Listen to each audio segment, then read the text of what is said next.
Hello everyone, this is your friend Shinobi Nexus 2.0 and we are back in new fanfic.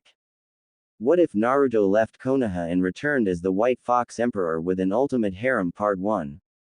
It was a bright day in Konohagakure and the Cage's family was enjoying it outside in the afternoon heat. Hey dad, check this out. A little girl screamed out happily as she lifted a blob of water about the size of a hand out of the water and molded it into a ball hovering in midair about a foot off the water's surface. This little girl was called Narumi Uzumaki Namikaze, who at this moment was about 8 years old. Who was already about 4 feet 7 inches, 4 foot 7 inches. It is going to be like this for my story. Means feet, means inches. She had a slim figure already, seeing as she has been training almost since she began to walk. Plus, how much fat could possibly be on an 8-year-old future ninja? Also, she had long red hair that was as dark as her mother's and crystal blue eyes that showed complete excitement. Her dad was heard laughing and then quickly bent down to tell her, "Good job, you will be the best kunoichi ever. Besides your mother, of course." With a big smile. After Minato says this, his wife shows up in the doorway looking proudly at Narumi as well. Too bad not everyone in the family was enjoying this moment. For Narumi's brother, who was only 5 minuets younger than her, leaned against one of the trees in their compound enjoying the shade until he looked up at his family. This boy was Naruto, the only one of the family that never actually considered himself to be in it. He was tall for his age at around 4 feet 8 inches with unruly golden hair and, like his sister, shining blue eyes. Course Naruto was in shape as well for an 8-year-old, except for the fact that he had several scratches that have yet to heal from the village's demon hunt that happened this morning. You see, both him and his sister have the 9-tailed fox sealed into them. Except that Naruto has the soul while Narumi has the chakra. Course everyone still only attacked Naruto for that reason, because they thought that Naruto would eventually become possessed by the fox. Che, my family, looks as happy as ever and they still don't even notice me. Too bad for them. If they won't help me train, then I will just continue to do it by myself in secret. Naruto thought to himself, then pulled out a small book called Sealing for Advanced Sealers, and began to read until it was finally time for supper. Where his family doesn't even called for him in the just walk into the house and close the door, leaving Naruto to realize himself. Course when they all sit down, everyone except Naruto began to chat happily while Naruto just sat at the far end of the table and finished his ramen. When he did, he simply put his bowl into the sink and walked to his room. Course he wanted more, but he knew already that they would only give it to him if Narumi didn't want it, which never happened. You see, Narumi was a spoiled kid who always got her way. When they were growing up, she would always give ideas for stuff to do. Though when Naruto tries to pick something else, they always went with Narumi's idea, leaving her to sometimes brag and contradict her brother just to mess with him. With this and the fact that she was being trained while he wasn't, Naruto slowly began to isolate himself and not really bother trying to befriend anyone.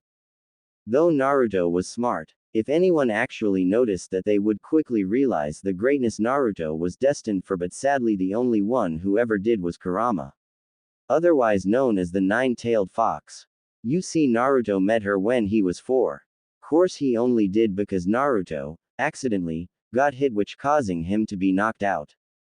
Flashback. A 4-year-old Naruto was trapped in an alleyway where he was quickly pummeled into a pulp, thus making his world go black. Why does this happen to me? I never did anything to them, so why do they hate me? Was the thought Naruto screamed out in his mind.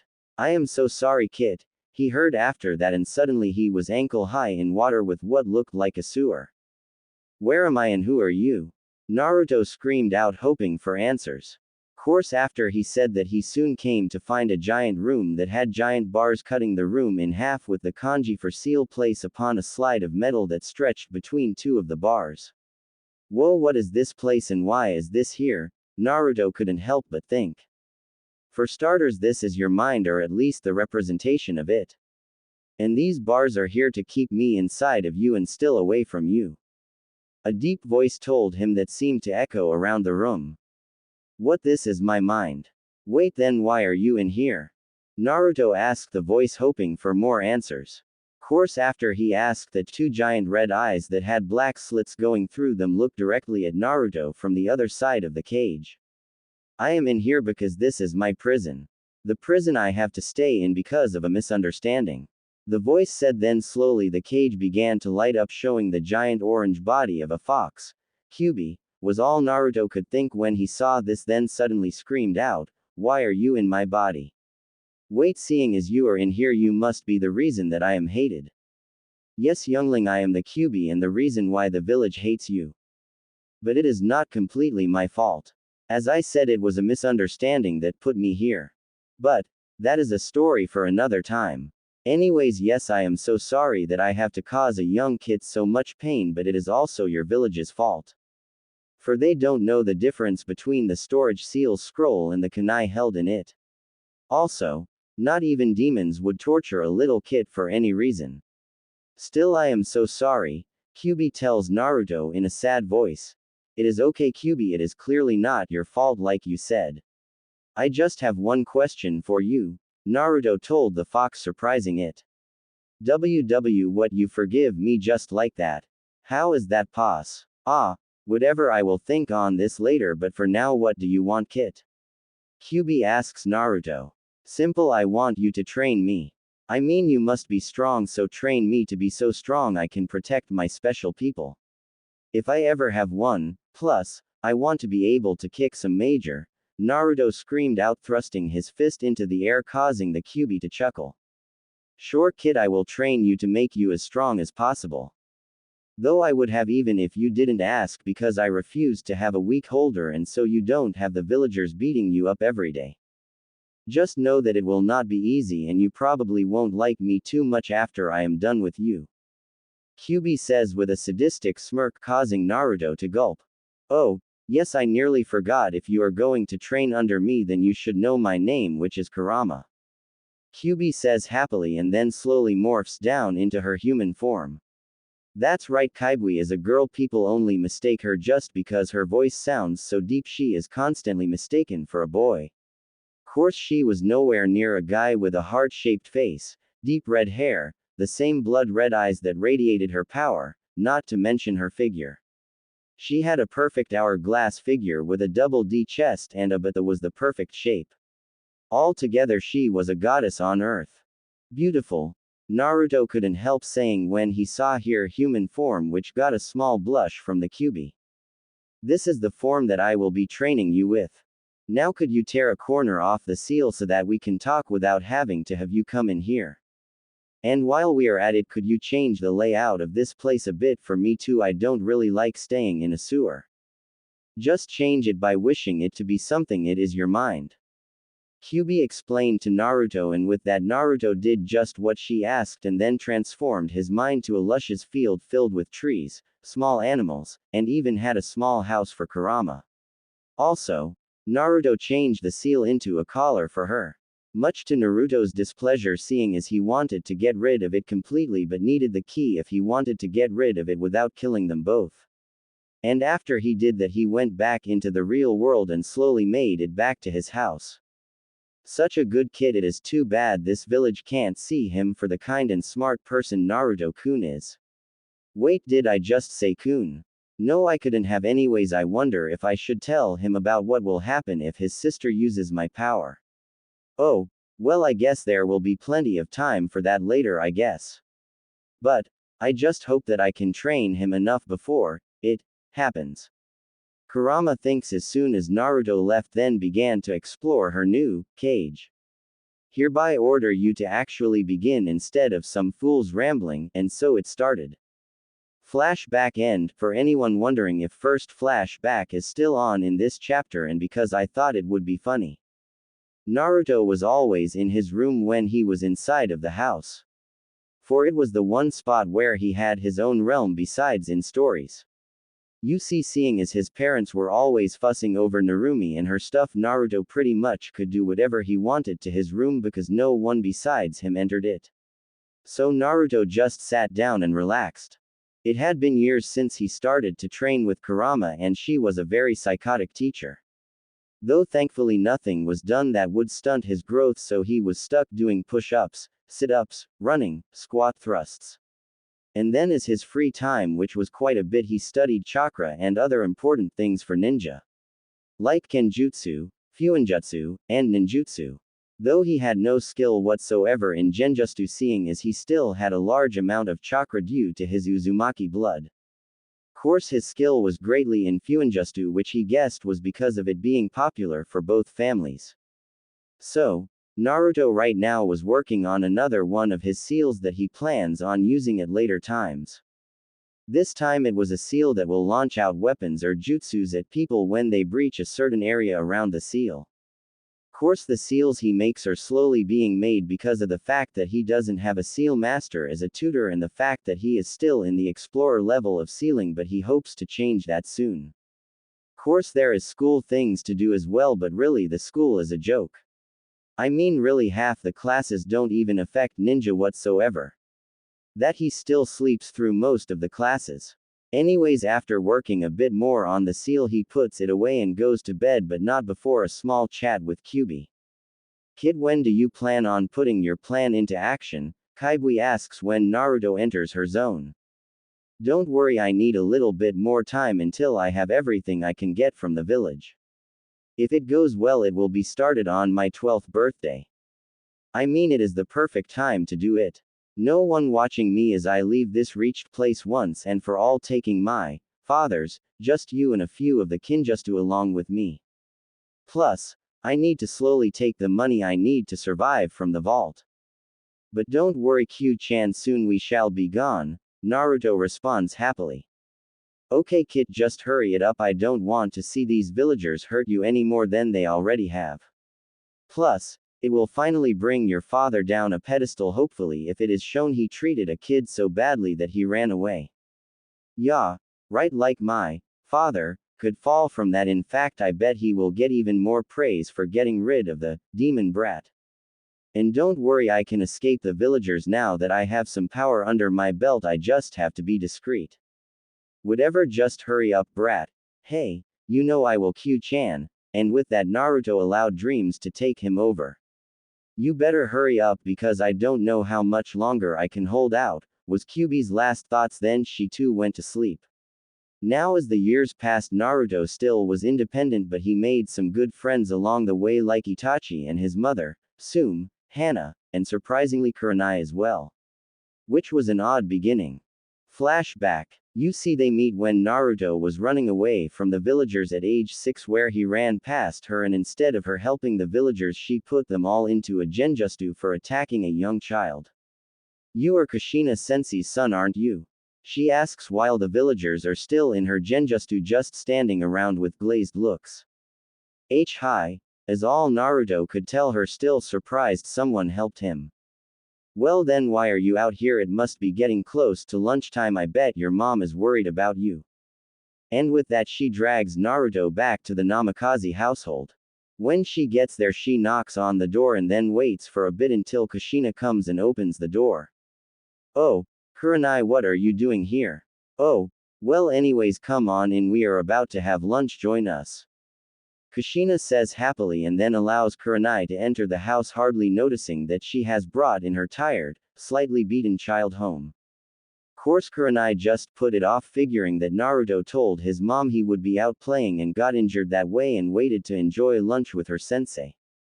What surprised her was while the family was happily talking to each other, Naruto was left out. What, this isn't right, why isn't Naruto enjoying the time with his family? She thought to herself, but still finished the meal. After it was done, Kurenai goes up to ask what she wanted to for a while. Kushina sensei, did you know why Naruto was out by himself and got chased by a few people? What, no, I had no idea. I mean, we were training Narumi all this morning. Kushina tell her. Then why wasn't Naruto being trained as well? I mean, he is a part of this family as well. Oh, that is because Minato-kun and me think that Narumi needs more training because of the fox, so Naruto just has to wait a bit. She answers simply. What, but you could still train them both at the same time. Kushina says, confused. No, Minato has already explained that. We need all of our attention on Narumi. Naruto will just have to wait. No way, that is just stupid. Of course you guys can train both of them. Kurenai says, starting to see the problem. Well, I have to agree with Minato this time. I mean, the Hokage knows best after all.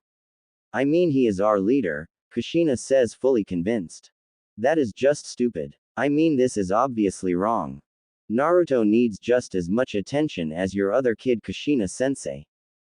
Kurenai screams out. No, I have to go with Minato. He is, Kushina starts until interrupted. I don't believe this. You turned into what you hate, a fangirl. You are literally just hanging on everything he says. But you know this is wrong. I don't care if he is the cage, he still is wrong with this, and if you agree with him, then that just proves just how much of a fangirl you are. Goodbye, Kushina. Kurenai screams out, then leaves a surprised Kushina. That is the first time she hasn't called me sensei. As all Kushina could think as she watched Kurenai walk away from the house. Flashback end. After that, Kurenai helped Naruto whenever she could and they quickly became friends. Course no one else knew about this because Naruto wanted to make sure his friends weren't hurt by the village as well. Time warp. It is now the last year of Naruto and Narumi's ninja schooling. And of course Narumi's popularity has just increased as she aged and became more and more like her mother. She now 5 feet tall with her hair now braided into a ponytail traveling almost all the way down her back. She looked more womanly now, still with her slim figure, but now budding B-cup, making her the most desired girl in the class. She always had to turn down dates from numerous guys, and of course everyone liked her in the class. Though her real friends were Ino and Hinata. Though she now wanted to spend time with her brother. Narumi finally realized that Naruto was not really being treated more, so she tried to spend more time with him, but the other kids always go in the way and he would be gone before she could get to him. Though a few more people did try to be Naruto's friends, but it didn't last. For they only became his friend to try and get his sister to notice them more, so when Naruto found that out, he quickly ignored all of them and from that point on just stayed to himself even more. Making him the only one who didn't try to go for what the class calls the 3 goddesses. Meaning Hinata, Ino, and Narumi. For all 3 of them have become quite beautiful for their ages, but sadly they never dated anyone, leading a few people think that they went the other way and were secretly dating each other but had no proof. By the way, both Hinata and Ino looks just like they did in the anime class. Just that Ino is not a hopeless fangirl and Hinata is not as shy. So, what is your plan this time, Narumi? Ino asked. Course she just answered with a heavy sigh, saying, I don't know, all my plans have failed thanks to those stupid boys getting in the way. I don't even know if he will accept it anyway.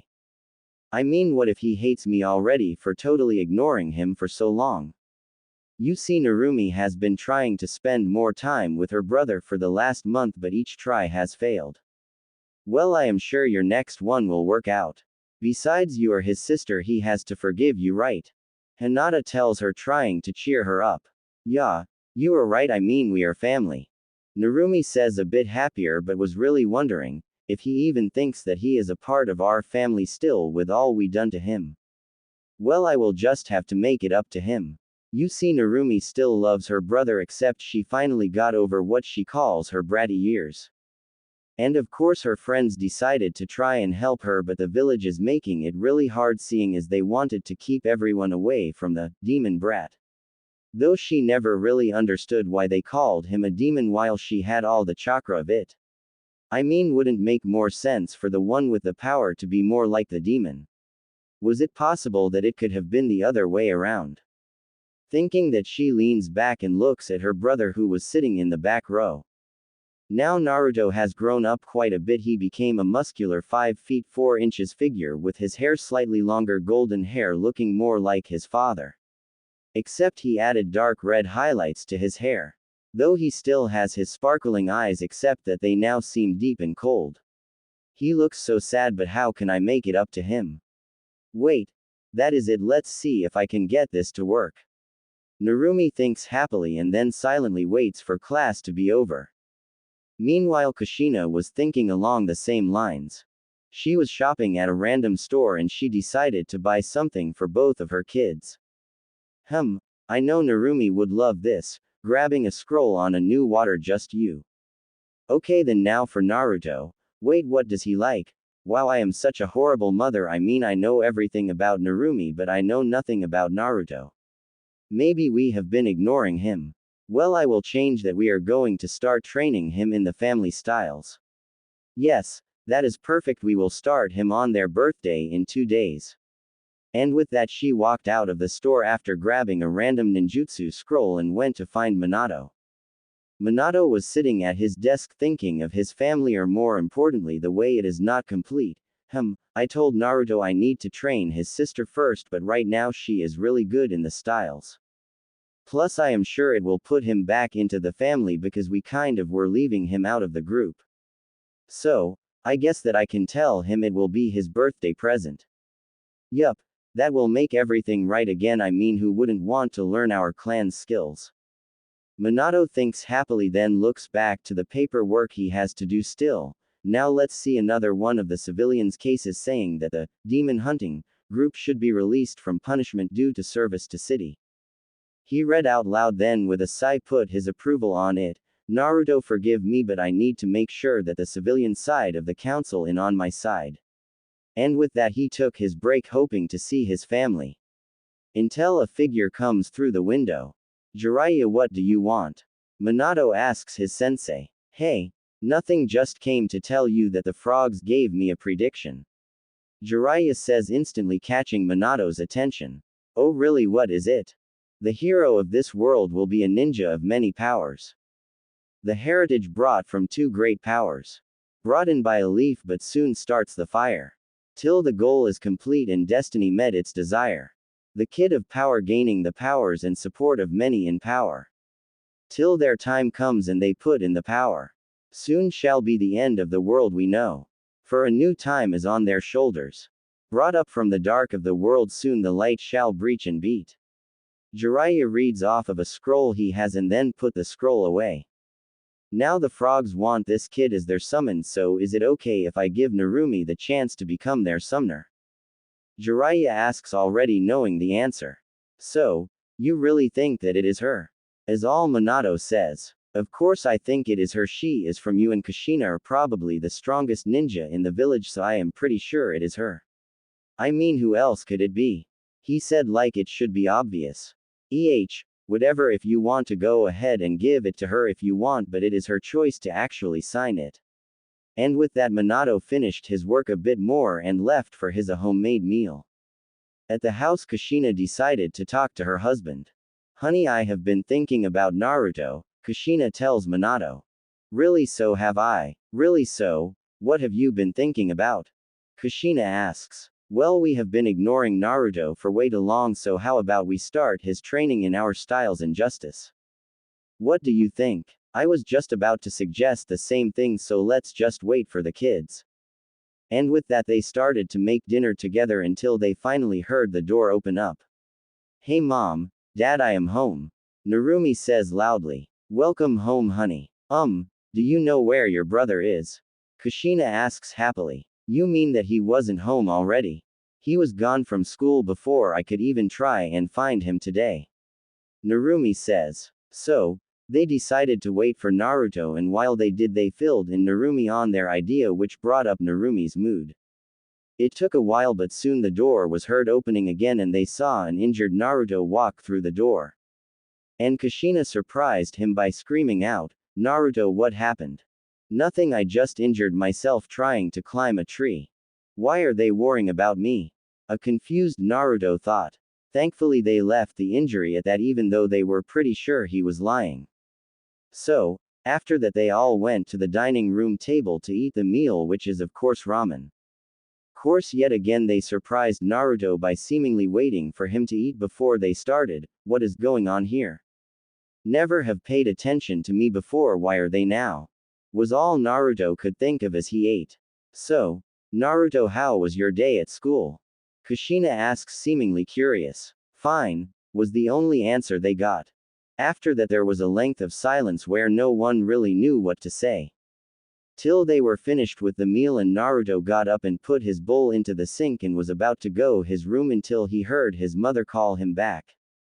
And soon enough he was brought into the living room and was sitting in the seat across from the couch. Naruto, you know how it is getting close to your birthday, right? Minato starts. Yeah. Naruto responds, not exactly sure where this is going. Well, starting the day after it you will be training in our styles with your sister. Minato says happily and then waits for Naruto's reaction. That's as great, Naruto, you finally will be training with me. I can't wait, and I bet you can't as well. Right. Narumi adds happily and energetically. Though what surprised everyone when they saw his head move slowly up to look at them with cold blue eyes and simply say, no. Wait, what you said no, but why? I mean, our family's power is wanted by so many and you would be one of the few to learn it. Minato stutters out in disbelief. I asked you when I was younger if I could learn them and you told me no. In fact, I asked several times, so finally I got over you guys. And if you didn't understand that, let me simplify it for you. I don't want to learn anything from you anymore. Naruto spits out at them, leaving them stupefied. What, how is it possible for there to be a person not wanting to learn mine and Kushina's styles? I mean, we are the two most powerful ninja here, so of course people will want to train in our style. But our own son refuses. How is that possible? Minato was screaming in his mind. Hey, I bet he wasn't expecting that, EHQ-chan. Naruto says happily. Yes, kid, I mean, they have not treated you well all your life, but now they want to make it up to you. So, what are you going to do now? I mean, are we still going with the plan? Kyuubi asked. Yes, of course we are. I mean, they had years to get to know me and now they want to get to know me. Hell no. Our plan moves on as scheduled and soon we both will be gone from this horrible place. Naruto tells her, a bit irate. Oh wait, I almost forgot to ask, when do I get that surprise you told me about, Q-chan? Naruto, I have already told you several times you will not get it until just before we leave, Kyuubi says, being a bit annoyed. Sigh. Fine, I will wait, Naruto says, disappointed, which tempted Kyuubi into telling him, but she refrained from doing it because that secret was a bit too big. Sorry, Naruto-kun, but I can't tell you about it because I don't want you to know that I plan on using all of the energy I have left in this zone. After that, I have no idea what will happen to me, but at least I will give you a fighting chance in this world. And after that, Naruto went back to the real world where all his family was still in shock, so apparently he wasn't gone too long. Well, if that was all, good night, Kushina-san, Minato-san, Narumi-san, Naruto say, clearly forcing himself to have a neutral tone in his voice as he gave a quick bow and then walked to his room. Leaving his family in utter shock, seeing as he not only didn't want them to train him but he also just acted like they weren't a family. Has he gone that far into depression? Kushina and Narumi ask themselves. Wait, this couldn't be my fault for letting the village take their hatred out on him. I mean, the village can't be that bad on him, right? Yeah, he is probably in shock of such an amazing opportunity. Minato thinks to himself. And with heavy hearts for the girls and a knowing smirk from Minato, they all went to sleep as well. After all this, they tried several things to interact with Naruto, which all failed, leaving them even more upset. While Minato just waited patiently for Naruto to come running up to him begging to learn his style. Finally, it was the night before. Finally, after what seems like ages, I not only have the perfect escape plan but I have the perfect time as well.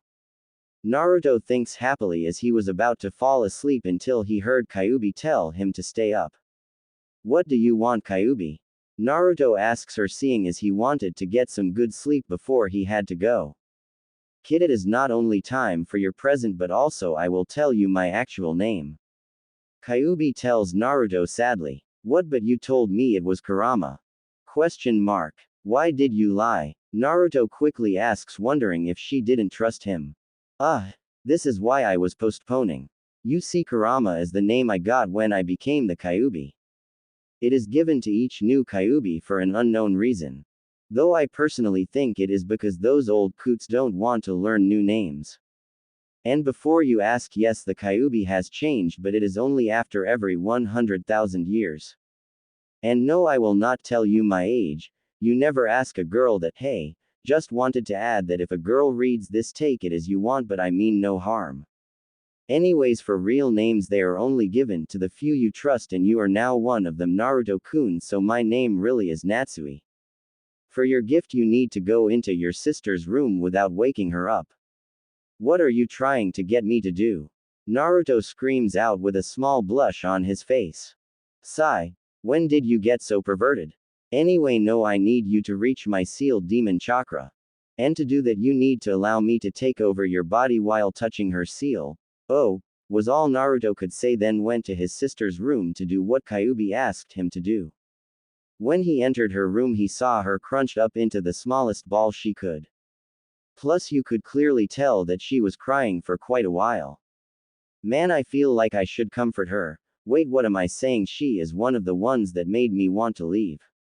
Naruto thinks as he rolls her over so he could slightly and touch the seal. Almost immediately after, Naruto's subconscious was pushed back and Natsui was in charge. Okay, then now that we are this far I will tell you my plan. Seeing as you can do nothing about it, I plan on using the last bit of my retained energy and some of my chakra from her to give you a bloodline. Natsui said with a sad smile. What? And no, I don't need a bloodline. Why don't you just stay with me and that would be good enough? Naruto asked, hoping to change her mind. So sweet. But no, I need to do this. You see, even if I didn't give this to you, I would only last about another month before I went away anyway. You see, a soul is not meant to be away from its chakra, so I have only been surviving by the chakra I collected from the chakra residue I left and a bit from the death, seeing as she decided that it wouldn't be right for me to go back into hell without all of my chakra. Besides, now that I am in control you can't stop me, so goodbye, Natsui said, looking about ready to cry. I am sorry, Naruto-kun, I wish I could have stayed with you but I can't. Besides, even I don't know what will happen after this, Natsui thought, then began her ritual. Soon after she started the seal on Natsumi leak out a bit of demon chakra that traveled up Natsui's, Naruto's arm and dispersed around his body. After about 5 minutes of this, Naruto started to feel the energy pool up inside of him, making him feel his chakra coils increasing and his very DNA being transformed. Though it was not the easiest thing to go through, so in his mind Naruto was screaming in pain as he felt the chakra burn at his very essence, changing everything so slow that it seemed like an eternity. Till finally it stopped. And Naruto finally looked around Natsui's room, which was quickly crumbling away, and on the other side of the room was a semi-transparent Natsui. Natsui, please don't leave me, Naruto says, tearing up. I am sorry, Naruto-kun, but I had no choice. It would have come to this eventually, so why not when I can give you something for it? Now don't get sad, I have managed to unlock the Uzumaki's rarest bloodline, the Rinnegan. Now you need to master it yourself, but I left a scroll on it in your room, seeing as I was kind of taking you over when you gave me consent while you were semi-awake. Now the scroll is under your bed, hidden under a floorboard. Now, go, goodbye, Naruto-kun, Natsui said as she faded away from Naruto's mind. Goodbye, Natsui was Naruto's last thought until he brought himself back to his room and fell asleep. When Naruto woke up he sat depressed for hours until it was close to the party. Well, I might as well continue the plan. I will mourn for her later when I am free, just like she would have wanted. Naruto thought, then went downstairs to get ready for their party. So, Naruto went to the bathroom and was surprised what he saw in the mirror. In the mirror was his regular face, but his eyes, instead of being blue, were a dark purple, and there was a single black ring going around his pupil. So this is Rinnegan Oh wait, that's right, I need to get that scroll and study how to use my last gift from Natsui. Naruto thought, then after getting cleaned up ran into his room to pack everything he needed up into a giant scroll and wrote his final note to his family. Course he had to wait until the party started to get his time to leave. And of course the party started with everyone focusing on Narumi without even thinking about Naruto, except for a few who planned on giving him their gifts to him later. Well, that is all I need. I can hear the party starting now. It is time to go, Naruto told himself and started to walk to his window, leaving a sealed envelope on his bed. And without turning back he jumped out his window without an emotion shown on his face and didn't even turn around, Goodbye my friends, he thought as he pictured the few people in the village he cared about.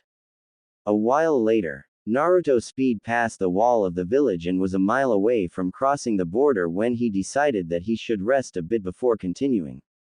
Meanwhile at the party everyone was having a lot of fun at the party until it was time for the gifts which were plentiful. Though most of it was just toys and other things Narumi wanted, there were also ninja stuff for her as well till finally she got to Jiraiya's gift to her. Here ya go Gaki, Jiraiya said happily throwing down a big box that landed right next to her, and when she opened it she saw a giant scroll which made her eyes light up.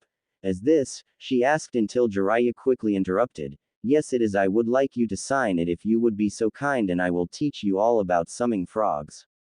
Yay! Narumi screamed out happily. Can one-chan sign it as well?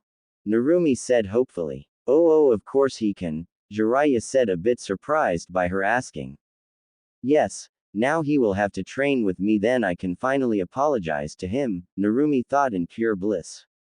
Then Kushina realizes Naruto was not downstairs and asked Itachi to go and get him, which he did happily. Until he walked down moments later looking depressed while holding a piece of paper, putting everyone on edge. He walked up to Minato and Kushina and showed them the letter, which made them both frown. Ambu, all of you go out and find Naruto, he is trying to leave the village. Minato screamed out and soon blurs were seen running around the village looking for Naruto. Naruto, where are you going? Narumi though sadly as she looked out the window, seeing as she was told she couldn't go search. Oh, stop worrying, he is better of out there than in here Gaki, a voice scolded her. What, who are you? How did you get into my mind? Nope, don't feel like maybe after Naruto-kun escapes this hellhole, the voice told her mockingly. Come on Naruto, it may be my fate to be forever locked up here, but you still can escape yours, the figure thought as it ignored Narumi. Demon talk. Demon think. Human talk. Human think. Talk to demon. What? No, I insist you tell me.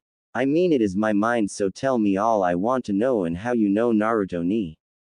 Narumi yelled out and stomped her foot down in frustration. Bah, I am not in here by choice, so I don't really feel the need to answer for you. But, as for Naruto-kun, it is simply the fact that I am one of his closest friends who would be going with him if I could. But, seeing as fate brought me here to be stuck with you, Gaki, I have to settle with only my gift going with him. The voice told her. Fine. But I want to make it clear that we will be talking after Naruto ni is brought back. Narumi yelled out, still acting childish. Bah, he won't be brought back, I promise you that. The voice said, completely believing that it was right. No, he will be brought back to me. Wait, who are you anyways? I mean, are you related to Ino-chan? No, I am afraid I am not. You see, when I gave Naruto his gift I used up all of the chakra that I managed to regain. Seeing as chakra regeneration is very slow when you are in seals. Anyways, I didn't know what would happen to me after that, but apparently something brought me to the largest reserve of my chakra. So we are stuck with each other. The voice told Narumi. KKQB. In the blood, well soul, you get the point, QB says with a sneaky smile on her face. What? How? Wait, if you are here does that mean that bro is dead or something? Narumi started freaking out. Baka human, I just told you I came here because I used up all my chakra I had in him, besides it is not like you ever cared about him anyways. QB spat at Narumi. WWH, what I cared about him. I mean, I just realized how bratty I was acting to him about a year ago and have been trying to talk to him several times but either got too nervous or got stopped by fanboys. I mean, I was just about to tell him how I felt today right after the party. Narumi screamed at QB. Che, it will be a cold day in hell before I believe that crap you just told me. QB told her in disgust. Though if you really feel this way then I wonder what those feelings are, she thought with a perverted gleam in her eye. It doesn't matter what you say, Baka QB still will find him and tell him how I feel even if he actually does leave this village, Narumi thought determined. Plus Naruto decided to start to move again after a few minuets of resting. He was close to the border but still he had to make it over it to finally be free. So, After quickly picking up his small camp, he started running as fast as he could to the border and soon was nearly at the end of the tree line signifying the edge of Konaha. Yes, I made it. Naruto was thinking happily until he heard a voice telling him to stop coming from behind him. Shit. Naruto thought and then saw who jumped in his way. Naruto-kun, why are you leaving? Kurenai called out crying. Sorry, but this village is not for me. You and the gang will always be my friends, but I just can't handle the villagers' crap anymore. So, please let me go, Kurenai-chan. Naruto said, really hoping she would let him, seeing as he really didn't want to fight her. Fine, Naruto-kun, if you really think you have to leave I will let you, but if you forget about us I will make sure I come and put you under a genjutsu even you can't get out off. She told Naruto, still crying a bit. Wow, I really need to figure out a good way to give off emotions and other random stuff. Man, you really don't realize what you will need until you actually start one. Oh, yeah, and this one is so annoying because I keep wanting to write in first person due to the last story I was working on. Thank you, and I promise that I won't forget you all. Please tell everyone I will miss them. But, this is something I need to do, Naruto said, and with that he ran past Kurenai and officially crossed the border, leaving his old life behind him. +2 months later. Man, it has been a long time since I saw some action. Naruto told himself as he did some early morning stretches. Then he quickly went down to the river and took a quick bath and got ready. Course, as soon as he did he heard a loud group start making a lot of noise and decided to check it out. Plus with the group plus. Ha ha ha, what a good haul we got from that last village. I mean, look at all of this alcohol and food. Not to mention all of the entertainment we found. A random thug told his friends who were all sitting in a circle as he pointed behind him at the cage on wheels where there was about 24 girls sitting in ripped clothing cowering in fear as close to each other as possible. Their ages ranged from what seemed to be 12 to about 30. After the guy said that, his group laughed with him, utterly terrifying the girls. Oh, no, why did this happen to us? One of the girls whispered to herself while holding her legs close to her body. Shish, don't worry, I am sure some knight will save us just like in the tales we were told. Another of the teenagers whispered to her. Bah, you can't hope for that, girls, just face it, we are going to live the rest of our lives being these sleazeballs' personal toys. One of the older ones whispered rather coldly. And with that they all started to whimper a bit until a bottle shattered on the bars. Hey, shut up in there, we will give you something to make noise about later. One of the guys said with a lustful smirk on his face. Actually, I think I am going to go for the first pick if you guys don't mind, one of the other guys tells the group, then opens the cage and pulls out a 13-year-old from the cage by the hair and began to walk out into the clearing a bit more. He then threw her to the ground and told her happily, you better be ready for your wood to be rocked.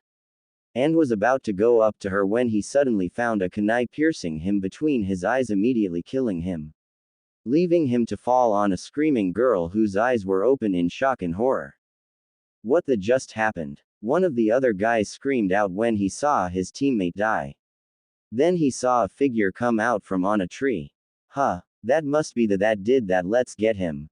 He screams out and then they all go after the figure. Plus Naruto Pav plus. Naruto was in a tree watching the group drink and looked on in utter disgust.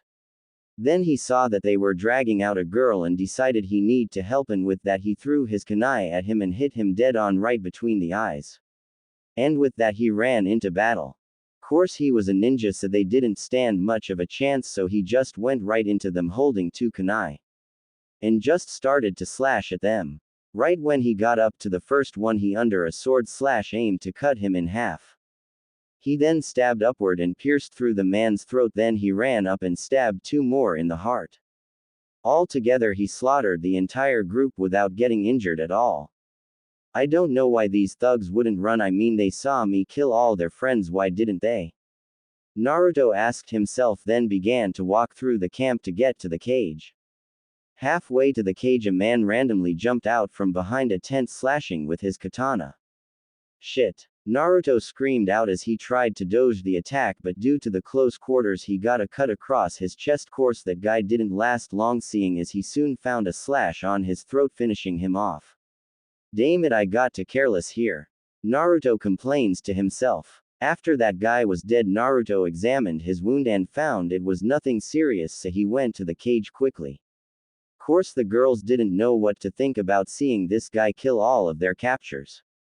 Course the only one that could do anything finally got out of her surprise and grabbed a katana from one of the dead thugs. Stop, I will not let you harm my friends, she stuttered out, clearly thinking she was about to die.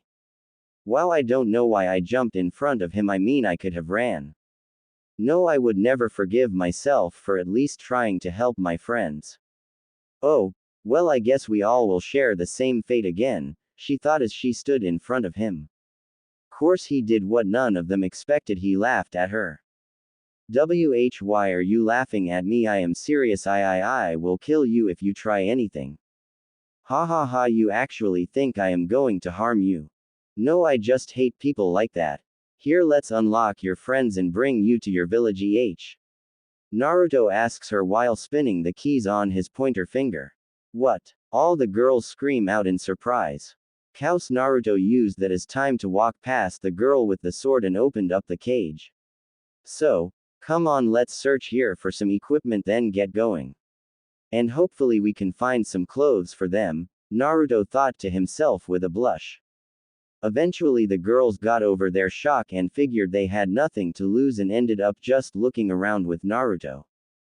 And they looted all of the food, weapons, medicine, and clothing. So by the time they were done, all of the girls were in a bit more covering clothing, except it was all too big for them, so they really just wore the biggest shirts as dresses. Mr. Naruto Uzika's, Naruto told them. Well, Naruto-san, I found a medical bag, so how about I take care of your wound? One of the older girls asked him. You see, after getting to know Naruto a bit, they began to trust him a bit more. Sure, that would be great, Naruto said, and then took off his shirt. Which made all of the girls blush a bit when they saw his chest. He is hot, as all that went through their mind. Course the one of the girls quickly ran up to bandage him up, blushing even more than ever being so close to him. Course after Naruto has bandaged up and everything around camp was picked up. Including the bodies which were burned up with a fire. It was already getting late, so they all went into the remaining tents and fell asleep. Man, I wish I could see Natsui-chan again. I wonder what happened to her. I hope she is still okay, but I guess I might never know, Naruto thought, and then went to sleep. When Naruto woke up, he tried to move and found his arms had something heavy on it and looked to find two girls with their heads on his arms. What the, I don't remember getting into bed like this, Naruto thinks to himself, and then found the girls starting to wake up. What happened here? Naruto asked groggily, making both of the girls get a bright red blush. Well, you see, we heard rustling in the forest and got a bit scared, so we came to get you and sort of accidentally fell asleep again. One of them told him. Please buy it, I really don't want to tell you that we just wanted to thank you for helping us and found you asleep. They thought as she told him that. Wow, what a simple lie. Well, not that it matters much to me, Naruto thought, and left it at that. Hey, what were you three doing? One of the older girls said as she saw the three walk out of the tent, making all of them blush up a storm. No, nothing happened, Naruto told her, completely embarrassed. After that they all left to get to a nearby town that the girls came from. Finally home, one of the girls screamed out. Wait here and I will make sure they are safe just in case, Naruto told them, and then walked ahead of them until he heard. Stop right there, one of the other villagers screamed out when they saw Naruto. The whole town then came up to Naruto holding all they could get as weapons. So, they had pitchforks, kitchen knives, and other farming tools. We won't another one of you bastards take any more of us, our girls. One of them screamed out. Wait, I am no, Naruto tried to explain until he was interrupted by one of the remaining girls. Where is my daughter? After that they were all about to attack until they heard a girl scream out, stop. And then they saw the girls come out of the trees and then they all ran up to the girls. Are you all okay? Yes, we are fine thanks to Naruto-kun. The girls said. Naruto-kun? Who is that? Oh, well, we will thank him later, but for right now just hold on while we protect you from this guy. One of the guys tells the girls, making everyone sweat drop. Wow, we really have a smart guy here, don't we? Everyone thought until one of the girls spoke up. No, you idiot, he is the who saved us. Oh, sorry then, guy. The guy said, rubbing the back of his head, making everyone sweat drop again. Thank you for that. How can we ever repay you? No need for any payment, I just am thankful I got rid of bastards like that, Naruto told them, and then they all went to party for their good fortune. After they partied, they all went to sleep for the night. Are you sure you need to leave? You could always stay here. One of the villagers asked Naruto, hoping he would stay. Sorry, I got to go. I mean, I am a ninja. If I would stay, it would only bring trouble. So, I have to go. Goodbye. Naruto told them. And then the hero of Juniper village was seen walking out of the village. Plus 2 months later. All civilian towns heard about the White Fox. A man who saves all who need it when thugs or someone else comes to harm the innocent. He is said to wear a white robe that hides all of body except for his blue eyes that are said to radiate power. On the back of his robe is the kanji for fox written in gold. It is said that he holds the legendary Rinnegan and is able to beat even ninjas. Ino read out to the rest of Konaha 12, Narumi took Naruto's spot. Doesn't that just sound like the perfect man? Ino said with a dreamy sigh. Sure, if he is even real. Sakura screamed. Yes, it seems highly unlikely that there is a random vigilante running around the world helping people. Shino told them in his monotone voice. Yeah, and what about his Rinnegan thing they say he has? What is that anyway? Kiba asks to get answered by Shikamaru. The Rinnegan is a bloodline that is said to be one of the best in the world. It is said to give the user access to all 5 elements and a 6th one called gravity. It is shown to be active by the user having purple eyes with black circles on it. And that is about all that is known about it. Geez, you really are a walking dictionary, aren't you? Kiba asked, just getting Shikamaru to mumble something that sounded like troublesome. Well, I guess the only way to find out is if we find him out on a mission. Choji said in between eating his chips. Whatever, if I see him I will force him to teach me all he knows, for I deserve it because I am an Uchiha elite. Sasuke said with smile. Yeah right, Tem. The only thing you are an elite in is being a bastard. Kiba said, and they all laughed except for Sakura. That said, Sasuke just did his normal thing. Sulking to himself. Narumi, that guy might just be Naruto-kun if the saying is true. Natsui said happily. Really, that means we have a chance to finally get him. Narumi asked happily, getting Natsui to smile as well. You see, in the time the two had, they both talked quite a bit and eventually became friends, and eventually they told each other how they felt about the blonde. So, they decided that if they meet him, Narumi would put him into her mind zone so that Natsui can explain to Naruto.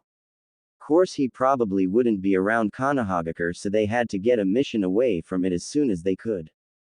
Naruto now is traveling around to various villages dressed up in all white with a white robe that had the kanji for fox on it, and for a 14-year-old he was very strong and handsome, and for each town he visited that gave him a bunch of fangirls.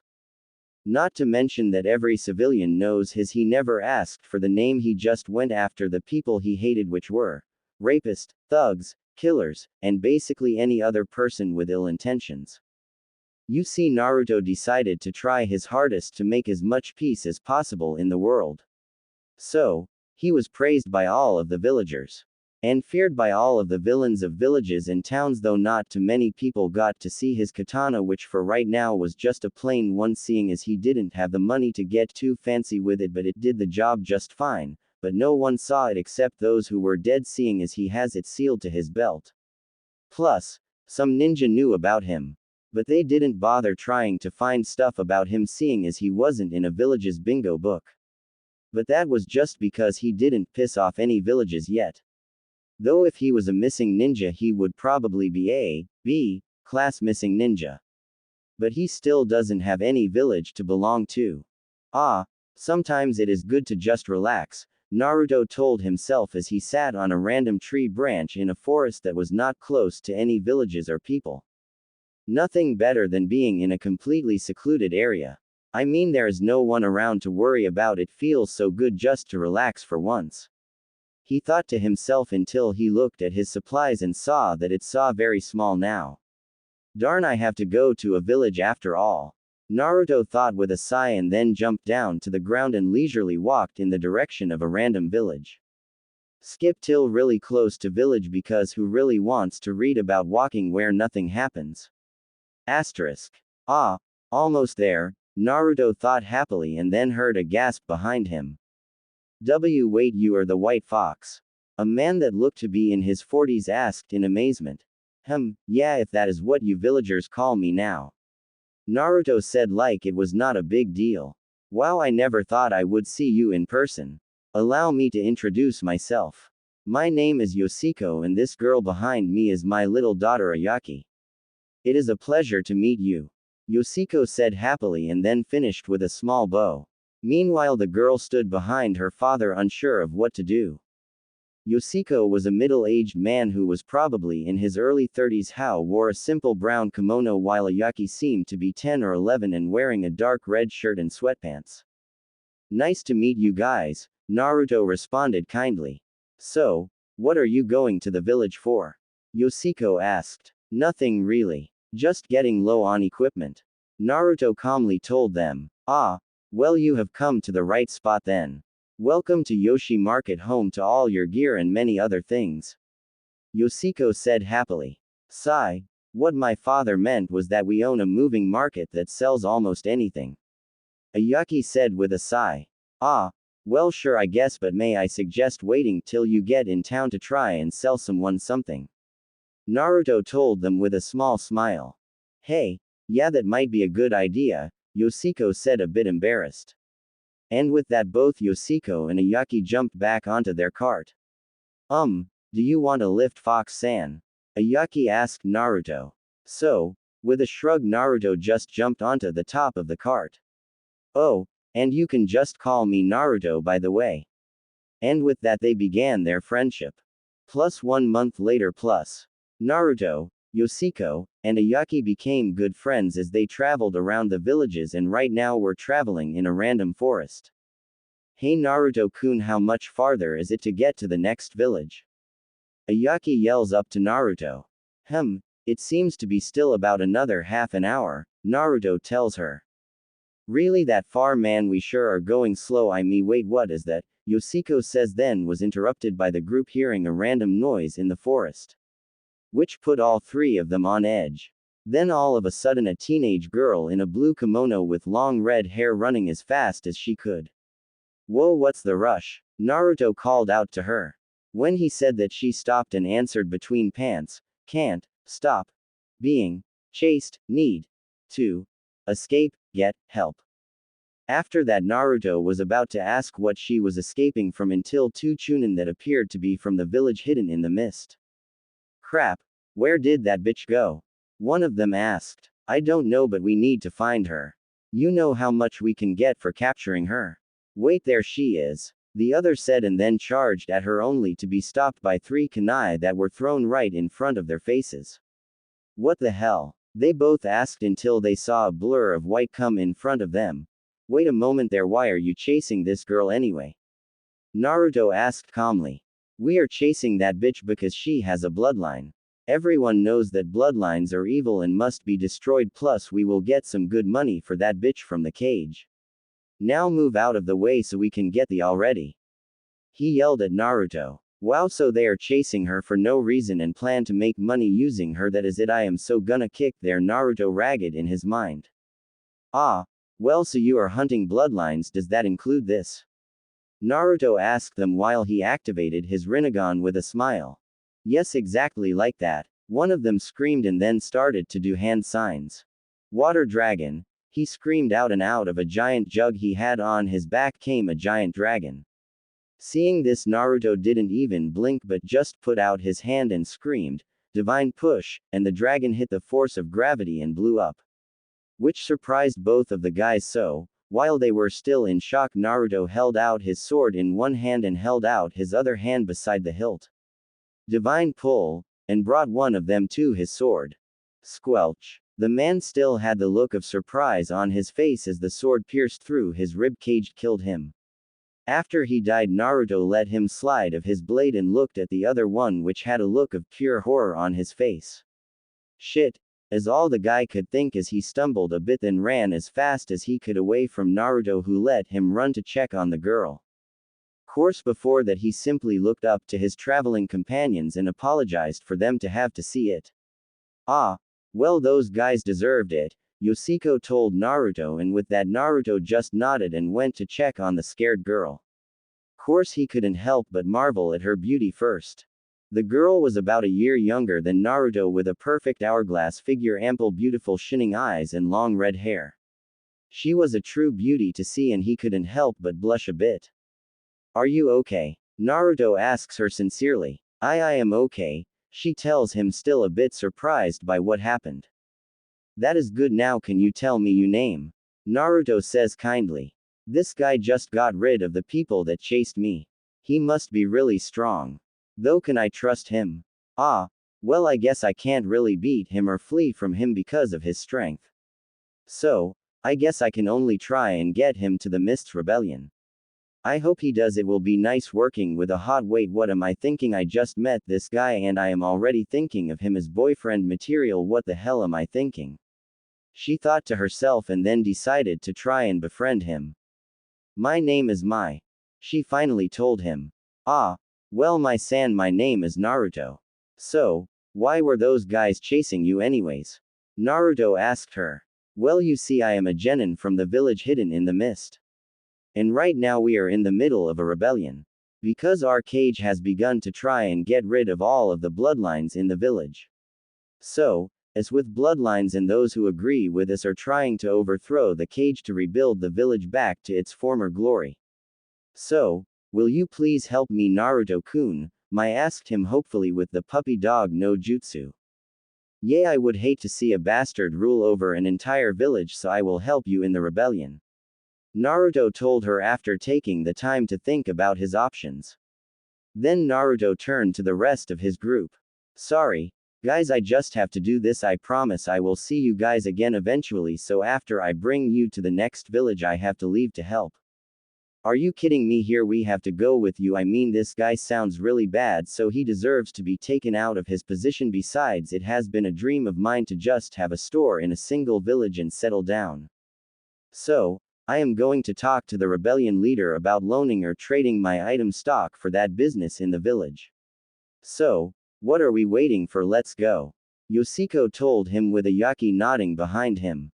And with that they began to travel to the village in hopes of a better future for it and themselves. Demon talk. Demon think. Human talk.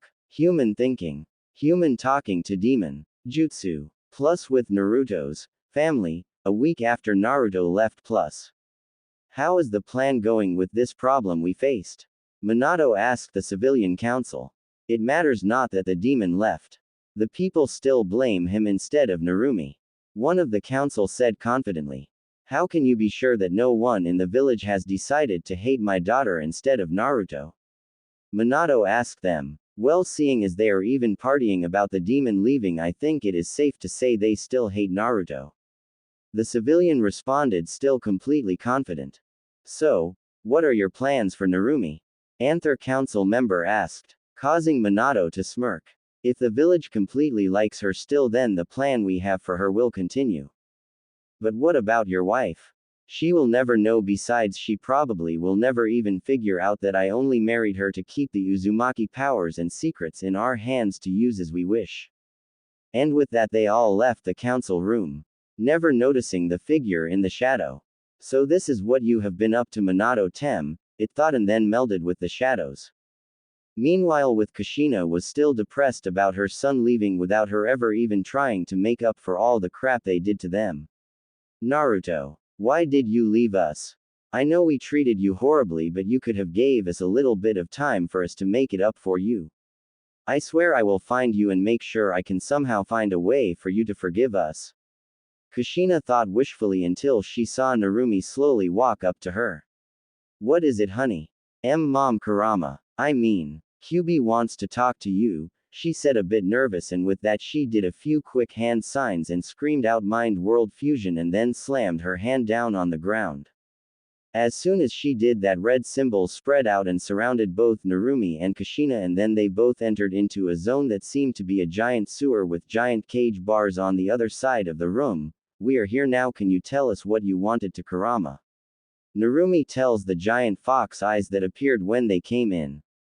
Good kid and welcome to my humble home again, Kushina. Now I have brought you both here because I think you guys need to know. When me and Naruto still were together, we searched around for Jutsu scroll in the Minato's office. But instead of finding the jutsu, we found something else much more interesting.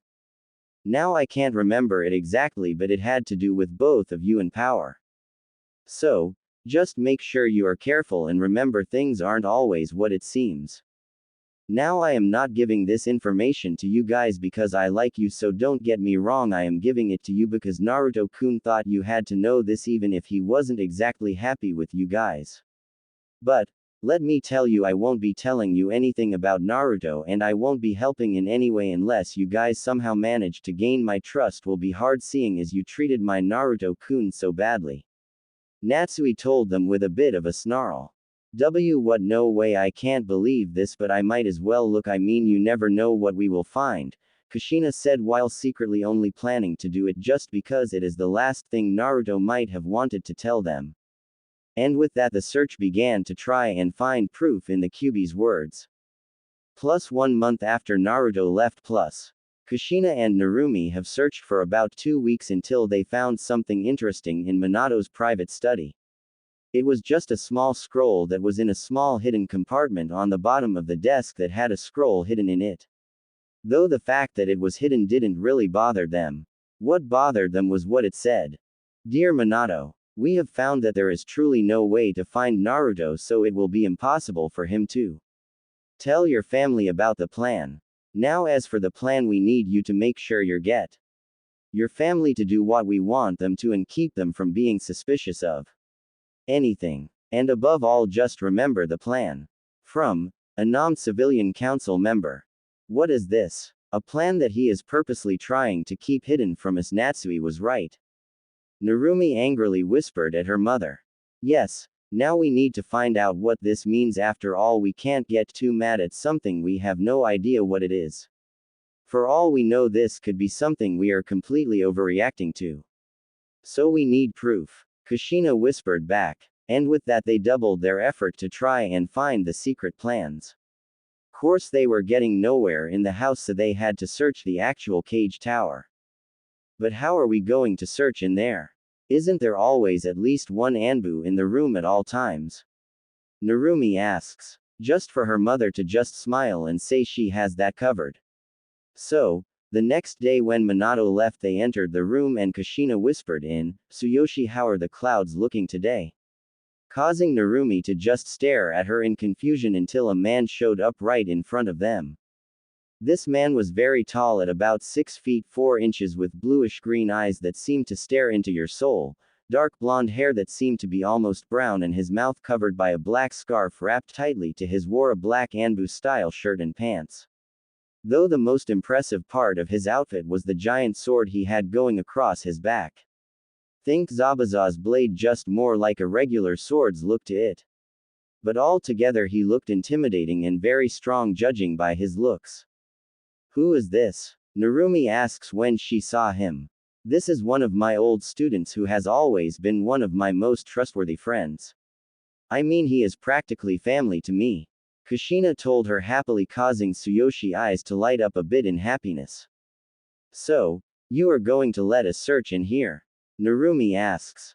Yes, as long as you make sure that it looks the same. I don't want to get in trouble, but I have to help Kushina-sensei when she needs it, Tsuyoshi told them in a rather neutral tone of voice. Thank you, Sui-kun, Kushina says, and then walks by him to begin to search. They searched for about 30 minuets thanks to Kushina's scanning jutsus until they found a secret scroll that looked suspicious. So, Kushina used her skills in seals to crack the seal and began to read after decoding it. Plans for Uzumaki Kushina and her daughter Namikaze Uzumaki Narumi. Seeing as the Uzumaki clan is so strong, we must make sure that it stays in the Hidden Leaf Village. This must be done by any means possible. Right now we are working on having our top shinobi, Minato Namikaze, seduce the last Uzumaki girl Kushina Uzumaki.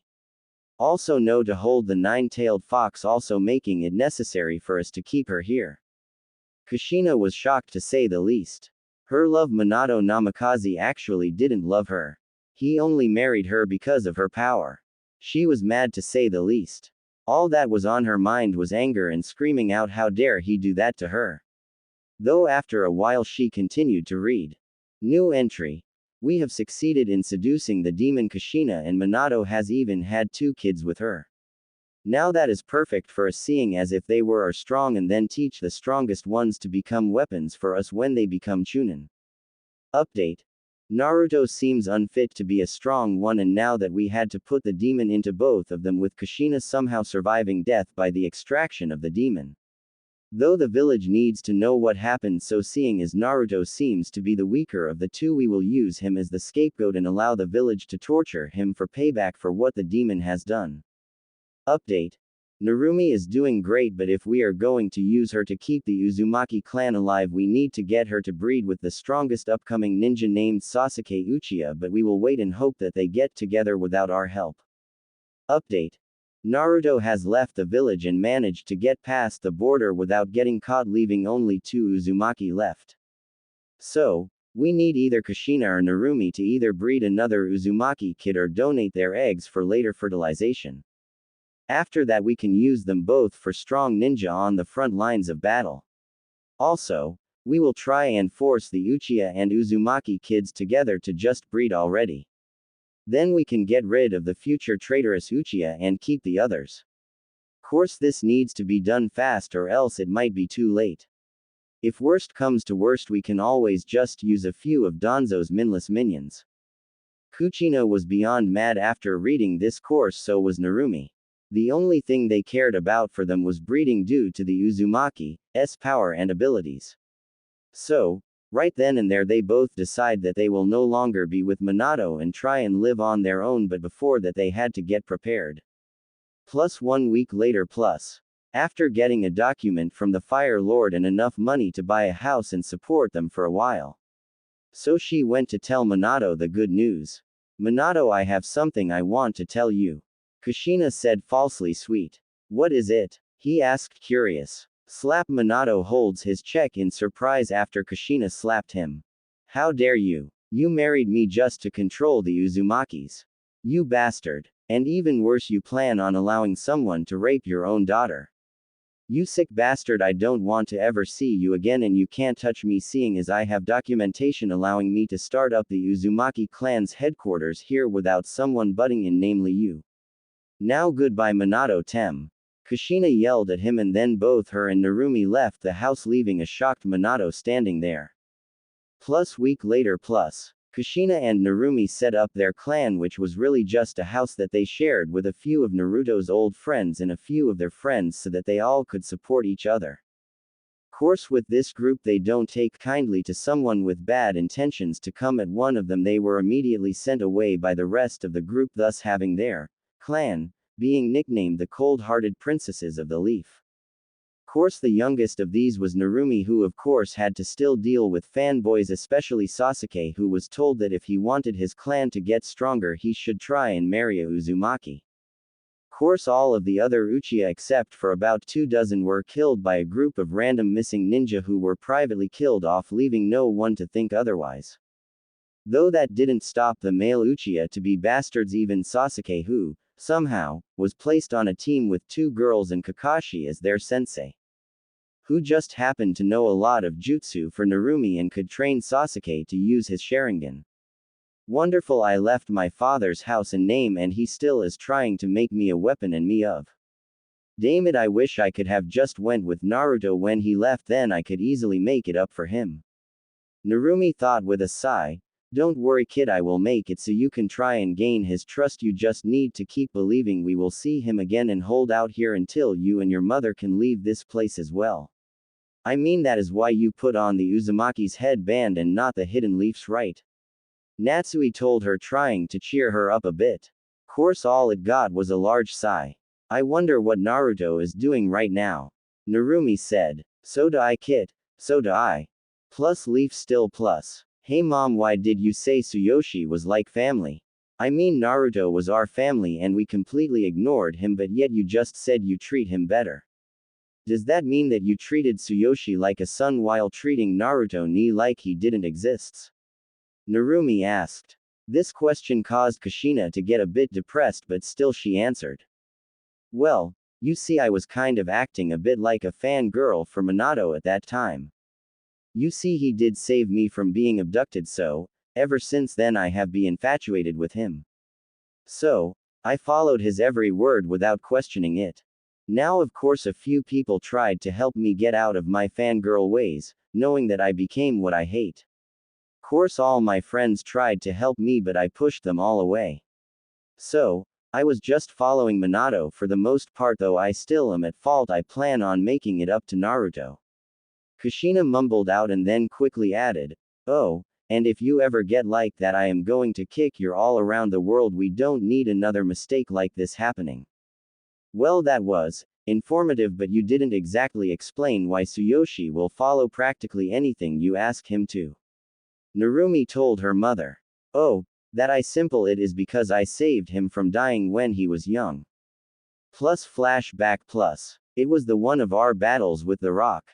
Kushina, who looked about the same as her older self.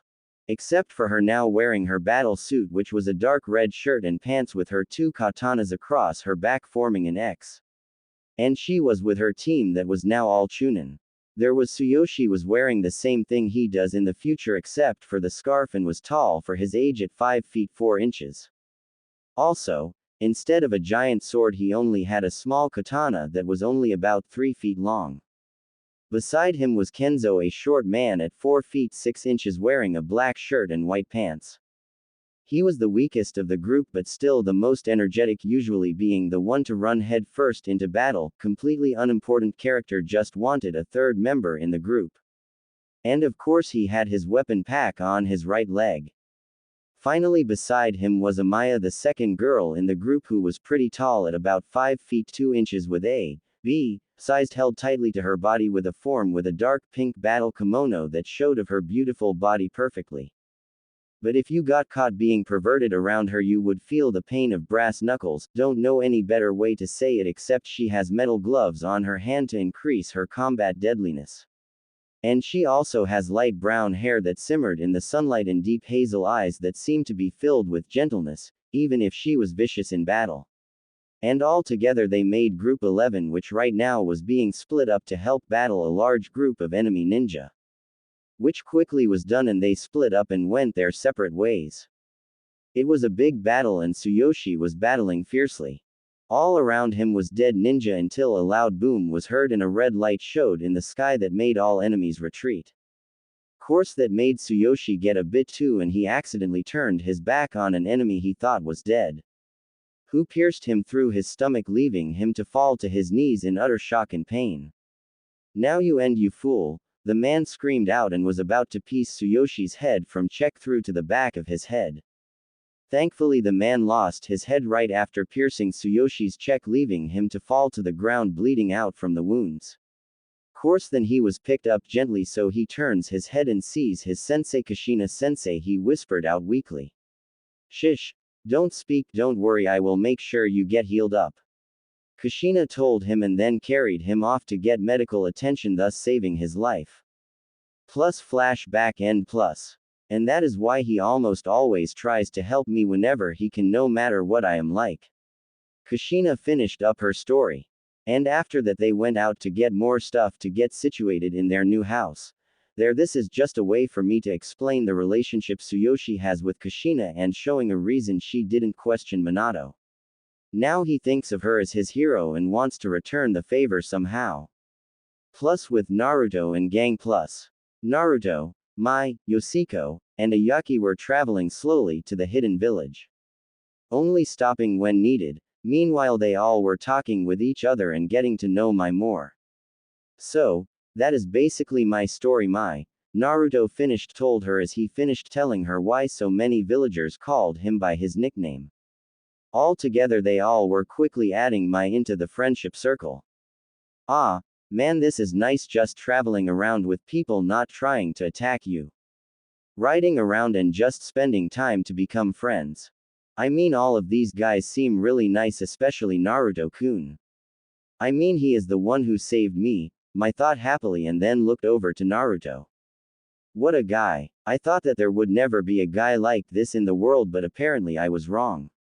I mean, Naruto is kind, strong, handsome, caring, and loving. I mean, he is every girl's dream guy. Wait, what am I thinking? I can't be falling for Naruto-kun, can I? Mai thought, shaking her head with a blush starting to appear on her face, which Naruto noticed. Hey Mai-chan, are you okay? I mean, your face is turning bright red. Are you getting sick? Naruto asked her, worried, while he pressed on of his hands on her head to try and check her temperature, making her blush even more.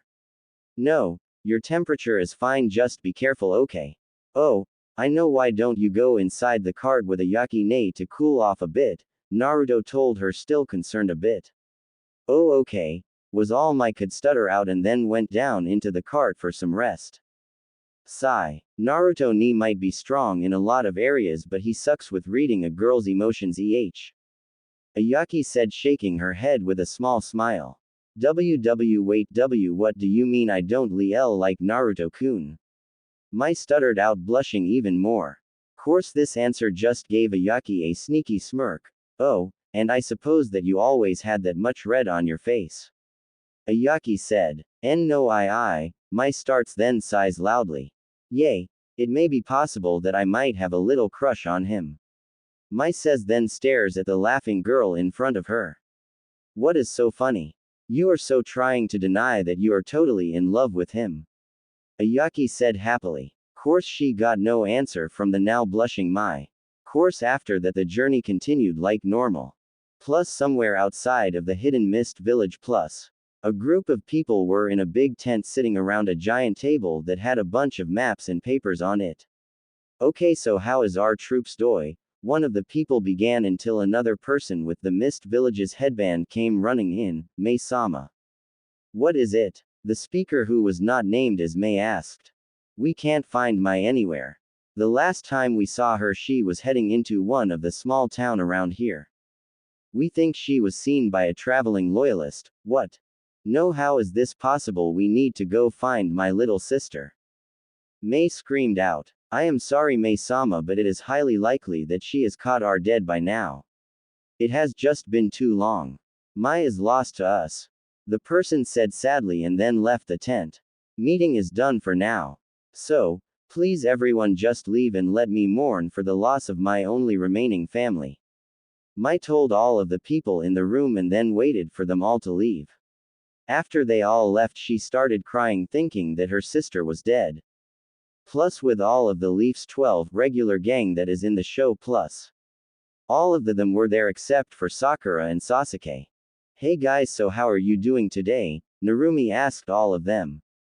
Great, mean mom has finally gave me a bingo book. Yeah, haven't really heard of one in a while, so if I got the name wrong, it is the book where missing ninja are posted today, so who wants to look up a few ninja?